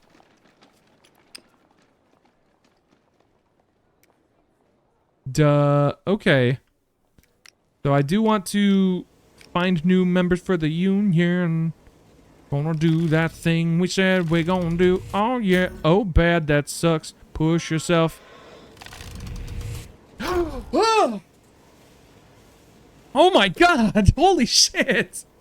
This is horrible! You cajole and encourage the workers, but it's like talking to a wall. I can't make trouble. I just can't, alright? We got 5 wanted and we wasted a whole day on that. Yeah, it's time to do some drugs. We can't live like this. Let's get our money. No! Hello, Moon! Greetings! Time to do drugs about the ghosts in our blood. Moon slept all day and forgore stream. Oh no! Did you at least have good CPs? Passing by the den, you see the lights are on. The sounds are more raucous than usual. Dresden looms out of the doorway. He grins. How'd it feel? How did what feel? He sighs like a storm passing over a mountain. Rolling, breaking him.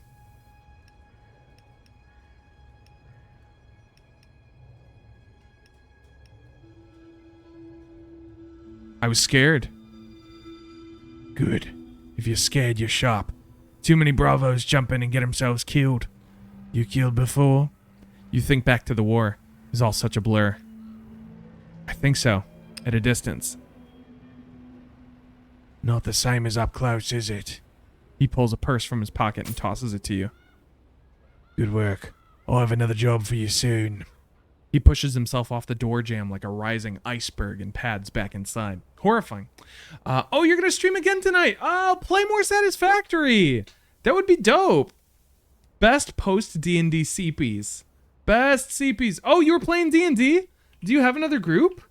Tell me about it. Tell me about your game. Moon, I want to know all about it. All the cool kids are here. It's sleepy story time with Uncle Dandrew. I need drugs. But first, let me take drugs. The dealer hands you a full syringe. I know you know how to use this, she grins. Alright, it's time to do some drew, guys. Because we are just completely ineffective.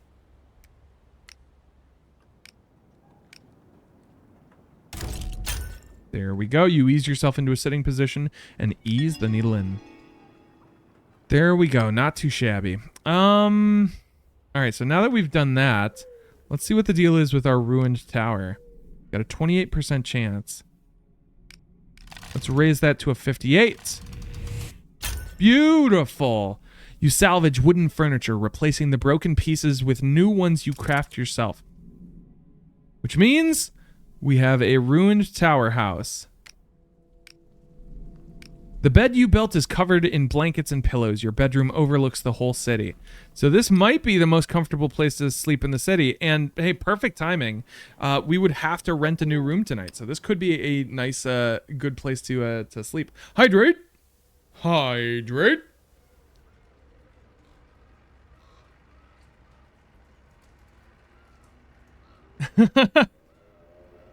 Best post D&D CPs ever.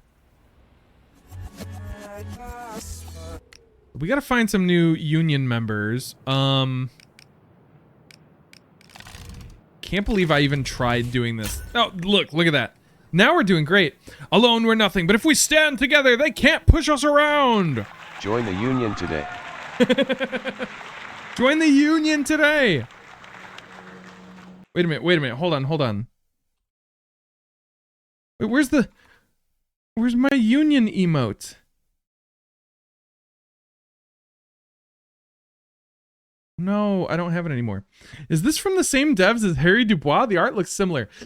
I think the art is very similar on purpose, and the themes and style of the game are very similar on purpose. But no, completely different devs, completely different team, completely different system as well. This system seems heavily inspired by Blades in the Dark, which is another tabletop role-playing game, kind of similar to like Monster of the Week. Is Blades in the Dark powered by the Apocalypse? No, I think it's their own thing because they have Forged in the Dark. Well, anywho, the union grew enough. You sidle up to Ruby between shifts. All right, I think the union's strong enough to call the strike committee. Is it enough to win a strike? We much stronger now. Nothing can be certain, but I have confidence thanks to you. Committee's meeting soon. Then we can get this strike off the ground. All right, so we got to wait for the strike meeting, which will come soon, and it is now CP time. We will sleep in our ruined... oh, wait, we got to eat. Fuck! No! I should have eaten at the music hall again. What am I doing? This is so stupid. This is so dumb. I keep forgetting to eat at the fancy place that we can afford. And we will actually have to think about working soon, which breaks my heart. Oh, look at that. We got a 28% chance of a sound sleep in our nice new place. Come on. No, damn it. Come on. Jesus Christ. As you rub the sleep from your eyes, your stomach rumbles. All right. It's a new day, a new dawn, and I'm feeling good. We found a fontana. You come to a magnificent fountain carved in white marble. I would like to study the figures at the center. The figures in the center are familiar, the father and the lady. Water pours from the father's shepherd's crook and the lady's jug into the basin below. I shall examine the figure between them. The smaller figure between them is less familiar. From his uniform, you think he's a general or maybe a king. There are 4 figures around the edge, equally spaced. One holds a spear, another an amphora. A third is dressed in courtesan fashion from the east. The fourth bears a strange angular crown. Oh no, that's courtesan fashions. Dressed in courtesan fashions. Take in the overall shape. You cast your eyes over the fountain, its 8-sided base, its strange metallic rings forming an orb around the statues. You wonder if it is meant to be a compass or a globe. You circle the fountain and find a brass plaque set into the base, the bounty of empire. You realize what this fountain represents. The figure at the center is the emperor, showered by the blessings of the gods. The figures around the edge are from the north, south, east, and west. An Arctic harpooner, a Panacrian tribeswoman, a courtesan from the Orient, and a sun queen. Each of them from a Cerumean conquest or colony. Of course, the emperor is His Imperial Highness Amos Dredge. He's ruled for 60 years. And the sun queens are an ancient ruler of a new world city-state, known for sacrificing battle captives to their sun god. Consider the fountain as a whole. Once you learn to read it, this fountain's message is clear. The wealth of the world flows to the empire from its slaves and colonies, supported by its religious teachings. This is right and good, because we are holy and civilized, and they are savages. You turn from the fountain and head back into the estate district. You pass sophisticated ladies and frowning gentlemen, and you realize the cost of this sophistication. Damn. Damn. Is this from the... Oh, right. How do you decrease the clock on the watch? So the clock on the watch... let me go back to it.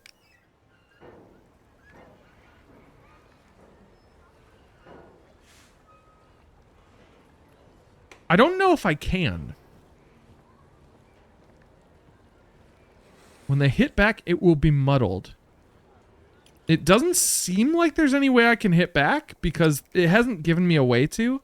I think this is just something that we need to prepare for. Kind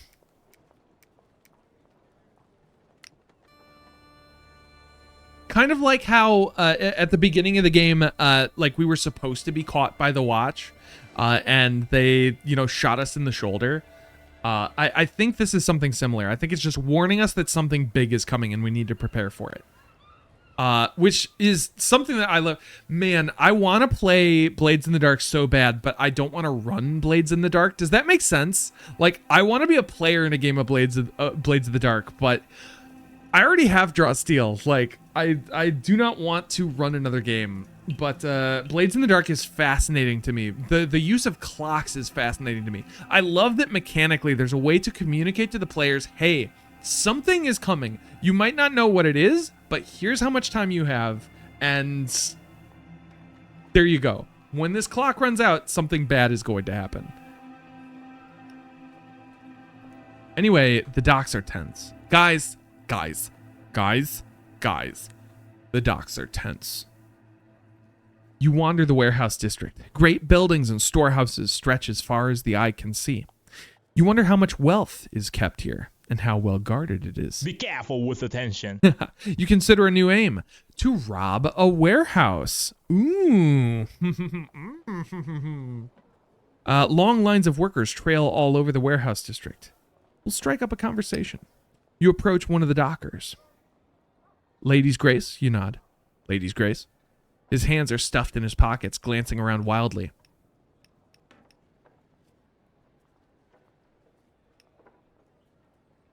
Looking for something. Ha! Work. You know of any? I'm down to my last groat. Let's see. Isn't there work unloading ships? For those with groats in their pockets. But what are we to do if we need to work to get money to work? You hear a call from a nearby square. Listen up. There's 12 hauling slots. You turn towards the voice. The square is a large open space between several factory buildings, filled with men. A bulky man with a clipboard surveys the crowd. Dibbs, you're first on my list. You here? Oh, thank you, sir. The dealers have really helped. Move along, Dibbs. Pratt? Ah, there you are. Marks. This system seems practical. There won't be enough jobs to go around. This is the foreman Regic told you about. Yeah, this is the foreman Regic told you about. He holds all the jobs, and he forces dock workers to pay to get any work at all. Suddenly, a woman lunges out of the crowd and throws herself at the man's feet. Please, foreman, we're down to our last groat, and Jenny's sick. I know she's paid you off. And you're looking to take her spot, are you? He sneers. She's my love, and she's not using it anyhow. Let me on that ship. You hear a footfall behind you. What's this, then? Dresden Knox looms over you. His steel-toed boots clank on the pavement, his belt buckles clinking. Dresden, didn't expect to see you here. This woman just wanted to work. We need to maintain our cover until we can bust these guys. I'm gonna keep my mouth shut. Mr. Knox, I heard. You want work, lass? You pay us. No exceptions. The woman looks him up and down. If I don't work today, I fear for my Jenny's life. Then I fear for yours. Please, I'll pay after. He whirls around, lashing out with his steel-toed boot. It hits the woman's shin with a crack like chopped firewood. We don't take fucking credit. He takes off a belt and jerks it like a whip. The buckles glitter. Beside you, a docker whispers, "Fetch the priest." Out of the corner of your eye, someone takes off running. You say, Dresden, stop. I'll pay for her, or don't interfere. It might blow our cover if we offer to pay for her. Do we not interfere, or should we pay for this woman? I'm not going to say Dresden, stop. He's not going to stop. Should we offer to pay for her? We've got 49 groats right now. I don't remember how much it costs. Hold on. I don't remember. Brutal, but it's best not to interfere. I do agree with you. The most practical thing to achieve our goals is to not interfere.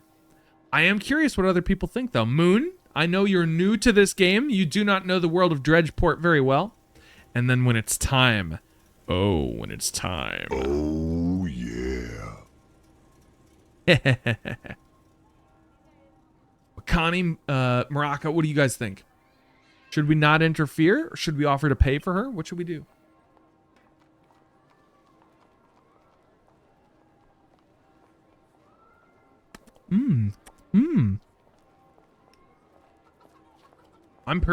I'm leaning towards not interfering. It's brutal, but I think we gotta maintain that cover. Moon's rolling dice. Moon. If you want to roll, use the roll command. It's exclamation point roll. We've protected our cover for this long. Yeah. I think we did some horrible things to protect our cover. Oh, it's a 7. Ooh, what does a 7 mean, Moon? Before I answer, I'm curious to see what Moon means. Yep. You fold your arms and bite your tongue. Dresden slashes the woman with the belt. The sharpened buckle slices into her, leaving thin red lines. He whips her again, twice, thrice. He kicks her in the stomach. She grunts. Out of the way! Make way! A familiar figure bursts from the crowd and rounds on Dresden. Dresden Knox, stop this at once! Or you'll do what exactly, priest? I've the protection of Our Lady. I fear no one. Dresden spits at the woman on the ground. I'm done here anyway. Pay your dues. He glares as he lumbers away. Fetch us all bones for this poor thing. He leans down. We can disinfect these cuts, but those fingers might need splinting.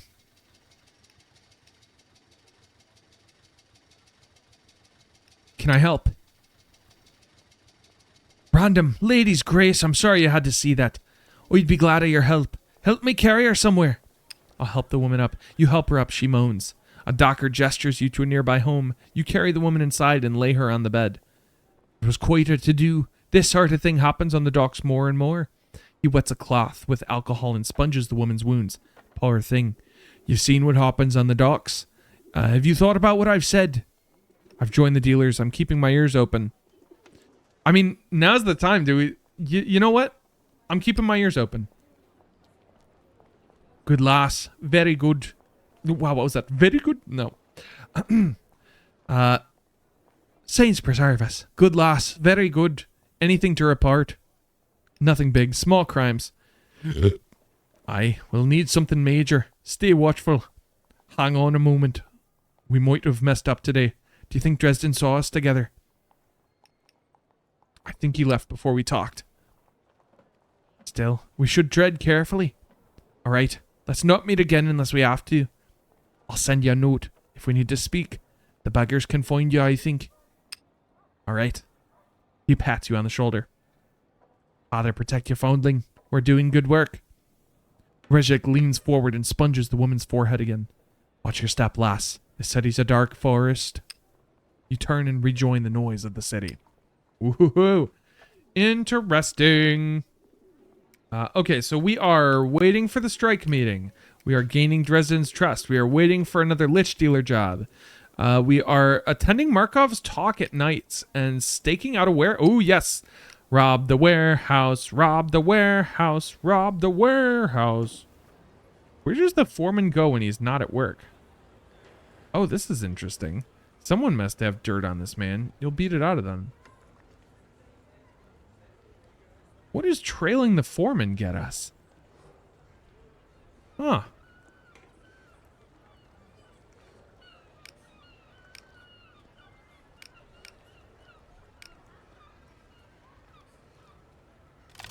I'm going to prepare a couple of these.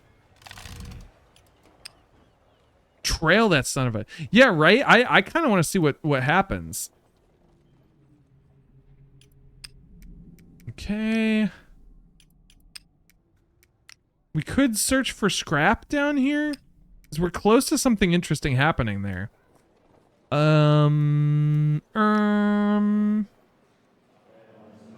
We could impersonate a priest. That's kind of funny.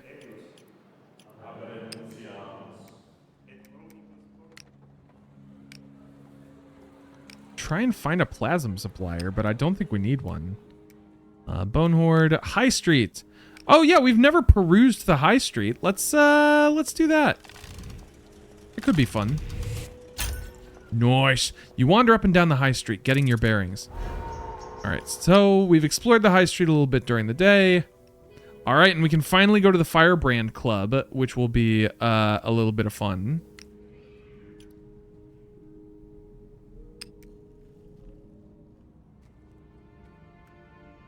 I'm just trying to think what else we... Oh, right. We've got warehouse stuff we can do. I do want to watch the warehouse.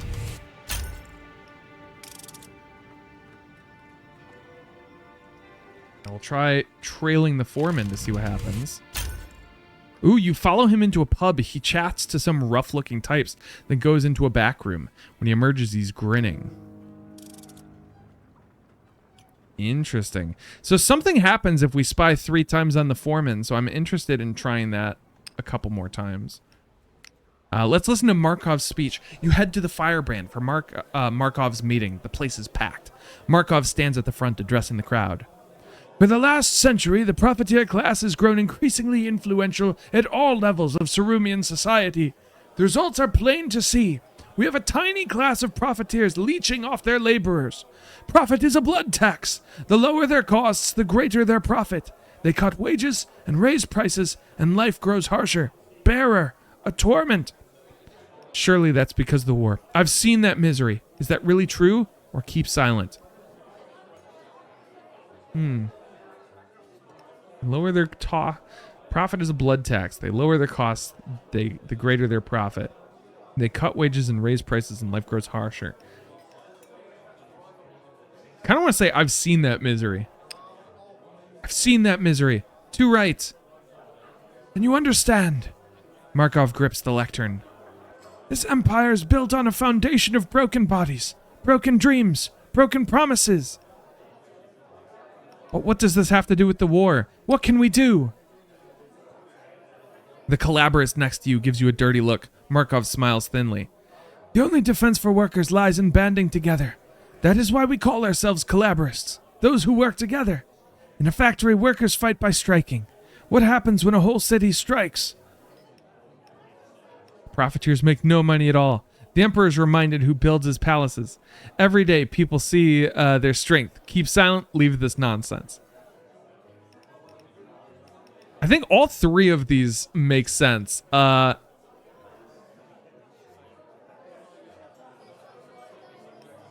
I'm going to say the emperor is reminded who builds his palaces. More than that. The masses see just how much power they truly wield. Not a wheel turns, not a light shines, not a bullet is fired without the working class. Right? This dude, I would be on his side. What would the masses' goal be? This club doesn't have enough members to pull off a citywide strike. I'll keep silent. Sarum is on the brink of revolution. We must grow the Collaborists to reach the whole city. We must agitate and embolden the masses. The Collaborists must become a tool the workers can use to forge a new society. Anyone who wishes to help, join the Collaborists, become part of our organization, and fight for revolution. He steps from the podium. The room breaks into applause. Markov looks across the room towards you. I approach Markov. Markov is surrounded by admirers. Eventually, you push through and stand face to face with him. Your plan sounds ambitious. Your plan sounds ridiculous. Or your plan sounds dangerous. Let's say ambitious. Smashing the profiteer class and forging a new state? Perhaps. But the profiteer system is riven with contradictions it cannot solve. Eventually, they will run out of Earth to plunder. I want to join you. Markov claps you on the shoulder. We're glad to have you. What the organization needs is information. What do the masses want? What demands are they responding to? Speaking the workers' language is half the battle. The Collaborists around him nod. Are you willing to do this for us, Comrade Random? I am Comrade Markov. And we shall expect your report soon. You consider a new aim to help Markov. You turn to the door. You step through, leaving the hubbub of discussion and warmth. You head into the night. Yes, our name is literally random. Well, because it said to enter a name, and one of the button said random, so I'm like, all right, sure, let's be random.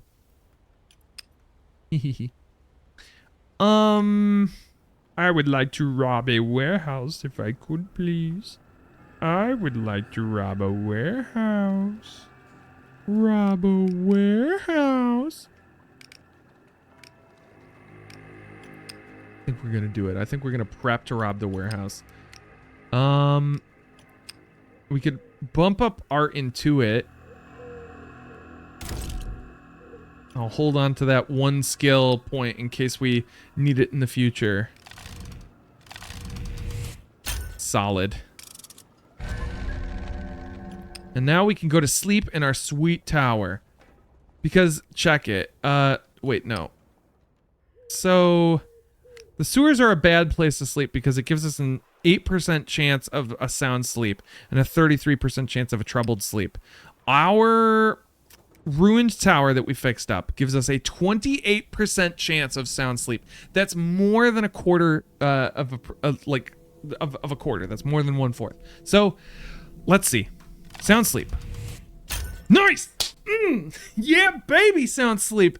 You love to see that shit. Sound sleep means we get more health.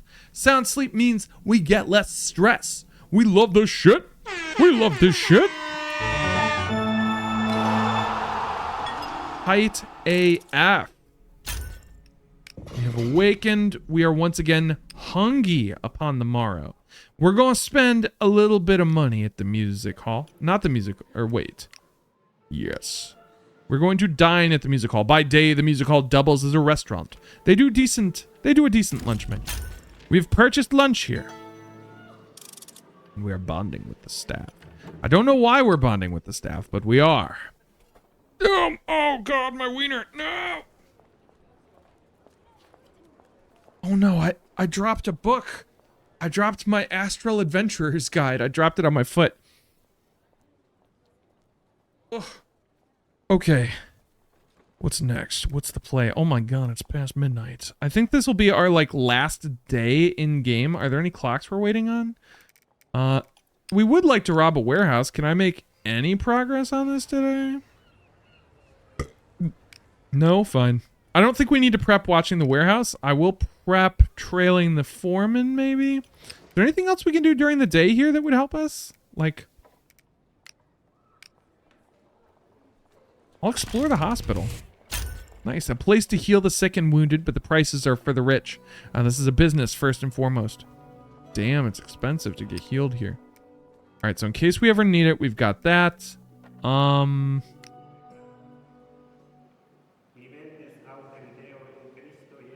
We do have the option to impersonate a priest, which is kind of hilarious. You have a 17% chance of a non-mixed success on that, so I don't know. But I kind of want to gossip with the waterman. Let's do that. Damn, mixed outcome, really? I don't feel like pushing ourselves on this one. Let's gossip with him more, fuck it. Nice. We got so many fucking rumors. We are now known on the docks. What does being known on the docks get us? Oh shit, we can stage a protest? Here in the heart of the docks, you could try to disrupt the imperial propaganda. This fucking rules. Oh my god. We have not unlocked any new things. So we're just kind of waiting for stuff to happen at this point. Oh, right. Warehouse. Warehouse? Their house. We're going to watch the warehouse. Nice.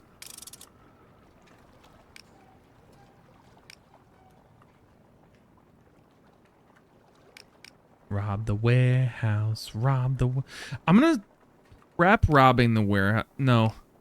We'll prep that tomorrow. I'm gonna trail the foreman. Because we get a bonus to the first action we take on an evening. So robbing the warehouse will be the first thing we do the following evening. And then I'll try this one more time. It's 28% chance of success. I'm willing to take those odds. Now let's try one more time. Damn, even worse. As you round the corner, he's there waiting for you. Keep your nose out of my business, he barks. As he hits me in the head. Damn, we failed that roll twice. Okay, not a great day, but let's see if we get another sound sleep. Nope. More nightmares. Okay, remember how I said that we were just gonna do one day? I kind of want to get the next, like, story chapter going, so, like... Okay, what did I say we were gonna do? I said we were gonna do something. Alright, we're gonna prepare to rob the warehouse. So that's huge. Let's check this place out. Oh, cool. We can sell wine. We can stir up a crowd. We can buy finery. Okay, there's a bunch of stuff we can do on High Street. That kind of rules.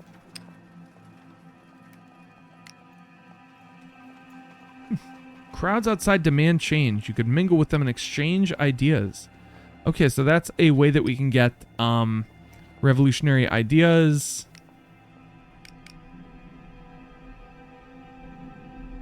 Bribe a watchman, blackmail guards. Let's study the tombs. Why not? These names tell a story, one that most people have forgotten.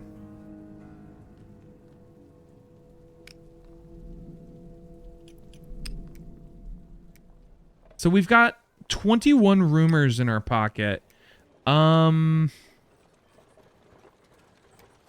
We could sell some for money. It's not a bad idea. So we'll pass on some whispers. We get 10 bucks for that. It's just not a bad idea to make a little extra cash. Can I sell money to the... Can I sell these? No, we can gain blackmail, but that's from... Oh, wait a sec. You can swap gossip. Come on, swappy gossy. Nice. Mixed outcome. They try to hold back, but there's nothing the middle class love more than to disparage each other. We got 2 gossip from that action. It is now the evening. There's still nothing for us to check out here. We're going to go to the warehouse, trail the form. No, we're not going to do that. We're going to rob the warehouse. Beautiful. You slip into the best stocked warehouse and seize what you can. It's a good haul. We got 1 finery and 2 fine wine that we can sell for some serious bidness. I would like to trail the foreman. Nice. You follow him into a pub. He chats. We get rumors, and we have finished. Wait, we can put it all together. What has the foreman been doing exactly? You realize he's been visiting the leaders of a rival gang, and they've been giving him solace. But the foreman's supposed to be working for the lich dealers. If this got out, they wouldn't be pleased. What? What does that mean? What does that do? Hold on, guys, whoa, can we talk about this? The foreman is double-crossing the lich dealers. What does that mean? What? What do we do with that information? Oh, and we robbed a warehouse, so we got a new point. Put it in sneak.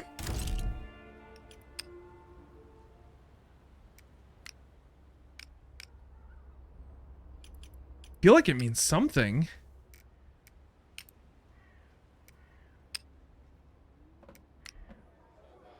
Oh shit, we can report on the needs of the masses. There's nothing the have-nots like more than dragging the haves off their high horse, so we can reveal gossip, which is kind of wild. Here, revolutionaries need to meet the masses where they are, so what is on the minds of the people? Markov nods as you take a seat. Comrade, so what is on the minds of the masses? People are starving. People are sick of the war. People hate the energy men. People want plasm. People hate the energy men. Their loved ones' bodies are seized before they can even hold a funeral, and they don't want their mothers and brothers rendered to plasm. I wondered how unpopular the energy department policy would be. Seizing bodies is a fundamental violation. We'll stand by the people here as well. People are starving. They sometimes don't know where their next meal will come from. The Calabarists nod. A demand for bread was already on the agenda, but it's good to have this confirmed. People are sick of the war. They've lost loved ones and are terrified they're next. And the war has caused shortages of food and fuel. Everyone's struggling. Markov nods. And people want plasm to power lighting and heat their homes, but the energy men have a monopoly. Interesting. Markov taps a pencil against his papers. Thank you. Thanks to you and other comrades, we have a good picture of the situation. Which demands will you choose? Peace, bread, and respect for the dead are the clearest. That has a nice ring to it. And yet, the demands for plasm and for respect for the dead are contradictory. The man next to him raises a hand. Markov nods to him. The whole country runs on plasm. If we take power, but cut off our supply for moral reasons, the workers' state will be stillborn. Plasm is an offense against nature. Plasm is awful, but it is effective. The workers want plasm. End of discussion. Yeah, the workers want plasm. End of discussion. Not everything workers want is in their interest. A woman slams a fist on the table. Listen to yourself. Boiling grandma's bones for war fuel is an outrage. Everyone knows it. Markov nods. I agree. It would be hypocrisy to preach respect among all laborers, but to rob them of their most basic traditions. We'll put it to a vote. All in favor of the slogan, peace, bread, respect for the dead?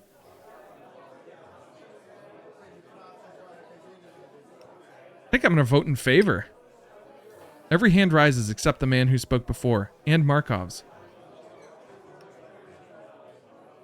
Markov, you don't want to stop the plasma industry?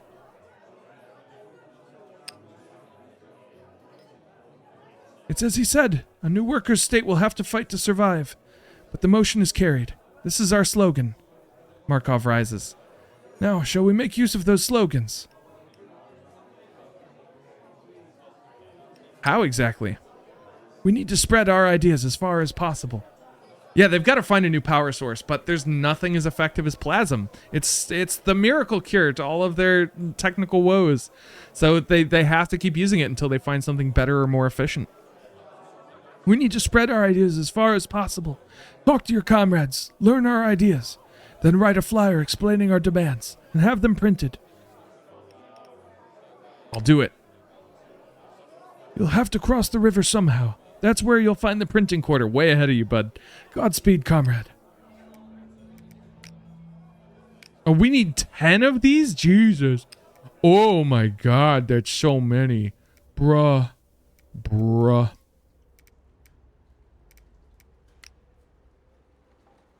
Guess we could print one. We're gonna need more money if we want to print all these. Jesus. Yeah, let's do it. Oh wait, we got 10? Money. Wait. Oh, there's a cluster of kiosks. What's this? In one corner of Printer Square, you find a jumble of makeshift kiosks. Let's approach. As you approach a kiosk, a man inside catches your eye and comes to the window. Can I help you, madam? Need a letter written to your loved ones, perhaps? You look the man up and down. He's in his 50s, his hair gray and wiry. He wears a threadbare waistcoat and a shirt with ink-stained cuffs. What are these kiosks for? This is Scrivener's Corner, my friend. I can guarantee excellent script, only the finest calligraphy. Why do people need scribes these days? Oh, we used to be much more popular. But back when fewer people knew their letters and when printing were dearer. But a few people still can't read or are embarrassed about their spelling. But there's always one or two who go to the effort of having something writ for a special occasion. Well, I don't need anything written. His face falls. That's a damn shame. Are you sure I can't tempt you? It only costs a groat. There's 40 years of penmanship in these hands. If it works, I can make them shine. Or if it's words, I can make them shine. How about, something about the scavenger? Say no more. He draws a creamy sheet of paper from a bundle and readies his quill with a tap-tap on the glass of the inkwell. His fingers pass over the page in slow arcs like in spirals, like a comet drawing its tail behind it. Finally, he lays a sheet of blotting paper on the ink, then gently removes it. There! Taking the luxurious paper, you scan the page, the letters tumbling in loops and whirls. When the world seems bleak, remember, you have all you need if you can only see it, from above the confusion. The Scavenger's Hymn, they call it. Had a lot of requests for that lately. Wonderful. You breathe. Something about the words and the script moves you. You didn't expect to find something beautiful today. Yay! The man holds out his hand. You place a groat in his palm. Thank you kindly. Enjoy that. Maybe frame it. You turn away from the yard and back into the city, rolling the paper carefully and tucking it in your pocket. So we have one more action for the night.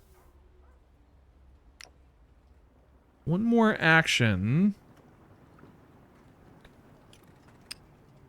Hoogity boogity doogity.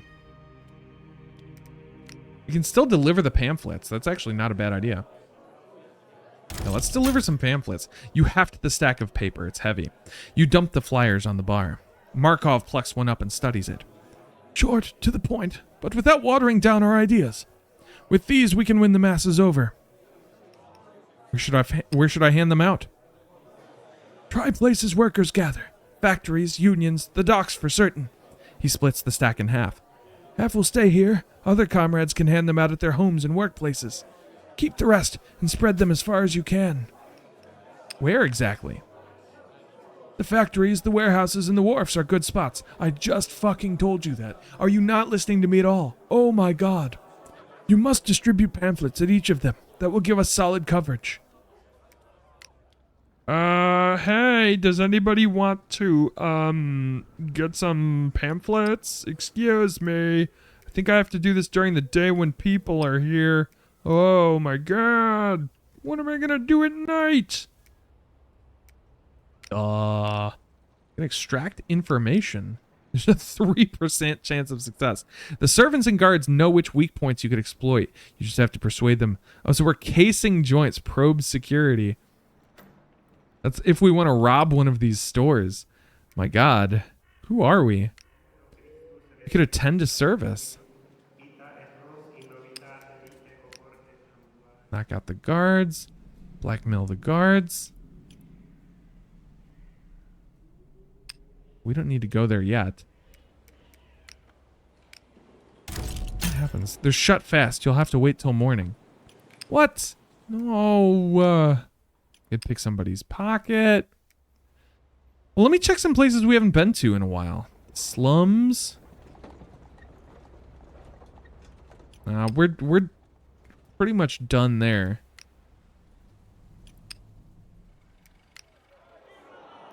We could ask around the amphitheater. You've heard cheers from the amphitheater at night. What's going on?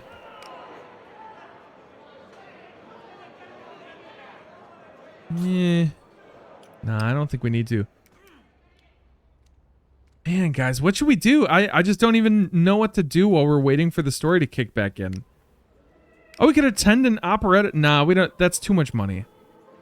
Here, we'll gossip with the richer patrons. How's that sound? Because we need more gossip in order to get blackmail. Let's gossip with the richer patrons. Do some gossip. We're gonna push ourselves a little bit. Try again. Oh my god, same result. Damn, I'm afraid your information's out of date, friends. What I've heard is... Alright, so we wasted our time, but that's fine. We'll sleep in the old tower, and then that's where we'll end it for tonight. Let's see. Good sleep? Good sleep. Good sleep. Good sleep. Good sleep. Can I get old sleeps in... old sleep. No, good sleeps in chat. Good sleeps in chat. Yum, yum, good sleep. Oh, please. No cutscene. No, damn it. Ah, shit.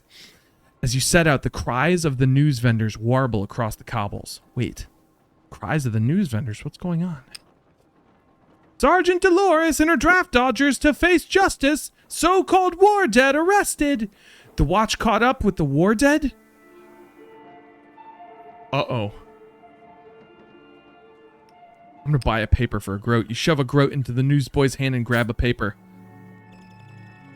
A group known as the War Dead were arrested yesterday night at their hideout. The Watch had been tracking their activities since they sabotaged the war effort through the theft of government documents last week. They are led by a deserter known only as Sergeant Dolores. While the Watch assures this reporter they're doing everything in their power, they have warned citizens to remain vigilant for members of these dangerous radicals who slipped the net. The group were taken to Ravenhill Prison to await trial, which is scheduled in a matter of days. A severe sentence seems likely, as they are traitors to the realm. This publication recommends they suffer a short, sharp drop. My god. These journalists are all the same, you mutter. Their hearts and heads hardened by imperial propaganda. The rest of the article is patriotic puff about the Watch, the Emperor's finest. It's ironic such competent servants failed to arrest you. You assume your sabotage kept them off balance, and the Watch made this arrest as a desperate slapdash raid to regain control of the situation. You skim the article again. So, they're at Ravenhill Prison. That's deep in the old town, if memory serves. As far as you know, you could be the only one who escaped capture. The War Dead are depending on you now. You consider a new aim. To free the War Dead. Alright. And the game has auto-saved, so that's where we're going to end it for today. Oh my gosh, we covered a lot of ground. So, I'm definitely going to play more of Duskpunk. I'm enjoying this game a lot, but I'm not going to be doing it on Friday nights. I think next time I'll be playing it will be sometime during the day next week. So stay tuned on the Discord for announcements on when that's happening. And hey, don't go nowhere. Don't leave the stream just yet. We're going to be raiding out to a friend of the stream, another small streamer who deserves some love. So please stick around. Don't turn off the stream just because it's ending. Come say hi to one of our friends. It'll be a good old-fashioned time. All right, so ad break just started, so hopefully, I think only 2M got caught in the ad break. That's unfortunate. But, yeah, next week I'll be streaming something else. I don't know what, but I will be streaming next Friday at the usual time. Oh, hey, also this Saturday, I'm going to be co-streaming with this Connor guy, or that Connor guy, rather. Definitely go check it out. Who's streaming right now? Oh shit, somebody's streaming Custom Robo? Who's Gris? This is gonna sound horrible, but who's Griffy Buns? I don't remember Griffy Buns. I don't know this guy. I literally think I may have followed him because he streams Custom Robo. That's wild. Who's still streaming right now? CW Devarian playing The Outer Worlds 2. Looks like tonight's going to be a CW Devarian raid. Mara Winterhide is also playing Disney Dreamlight. But yeah, let's raid out to Dev. It's been a hot minute since a Dev raid. Big shout outs to Connie. Well, hey, thank you guys for sticking around. I know story time with Uncle Dandrew is not everyone's cup of tea, but I am really enjoying this story. So I hope you guys are too. It seems like a lot of folks are. So we are raiding out to CW Devarian. He is playing the Outer Worlds 2 tonight. Please stick around for the raid and copy Connie's raid messages. We've got the raid message for if you are a follower right here with the hearts. If you are a subscriber or a beneficiary of Connie's gift subs from earlier, go ahead and copy this message with the Dan rolls and Dan mooches. We are all going to hang out for a little bit in Devarian's chat. Thank you guys again for joining tonight. If it weren't for you guys, it would just be me talking to myself in a dark corner playing video games. So I really appreciate you guys coming out, having a good time with me on a Wednesday night. Thank you all, and I will catch you on the flip side. Have a good rest of your night, and goodbye.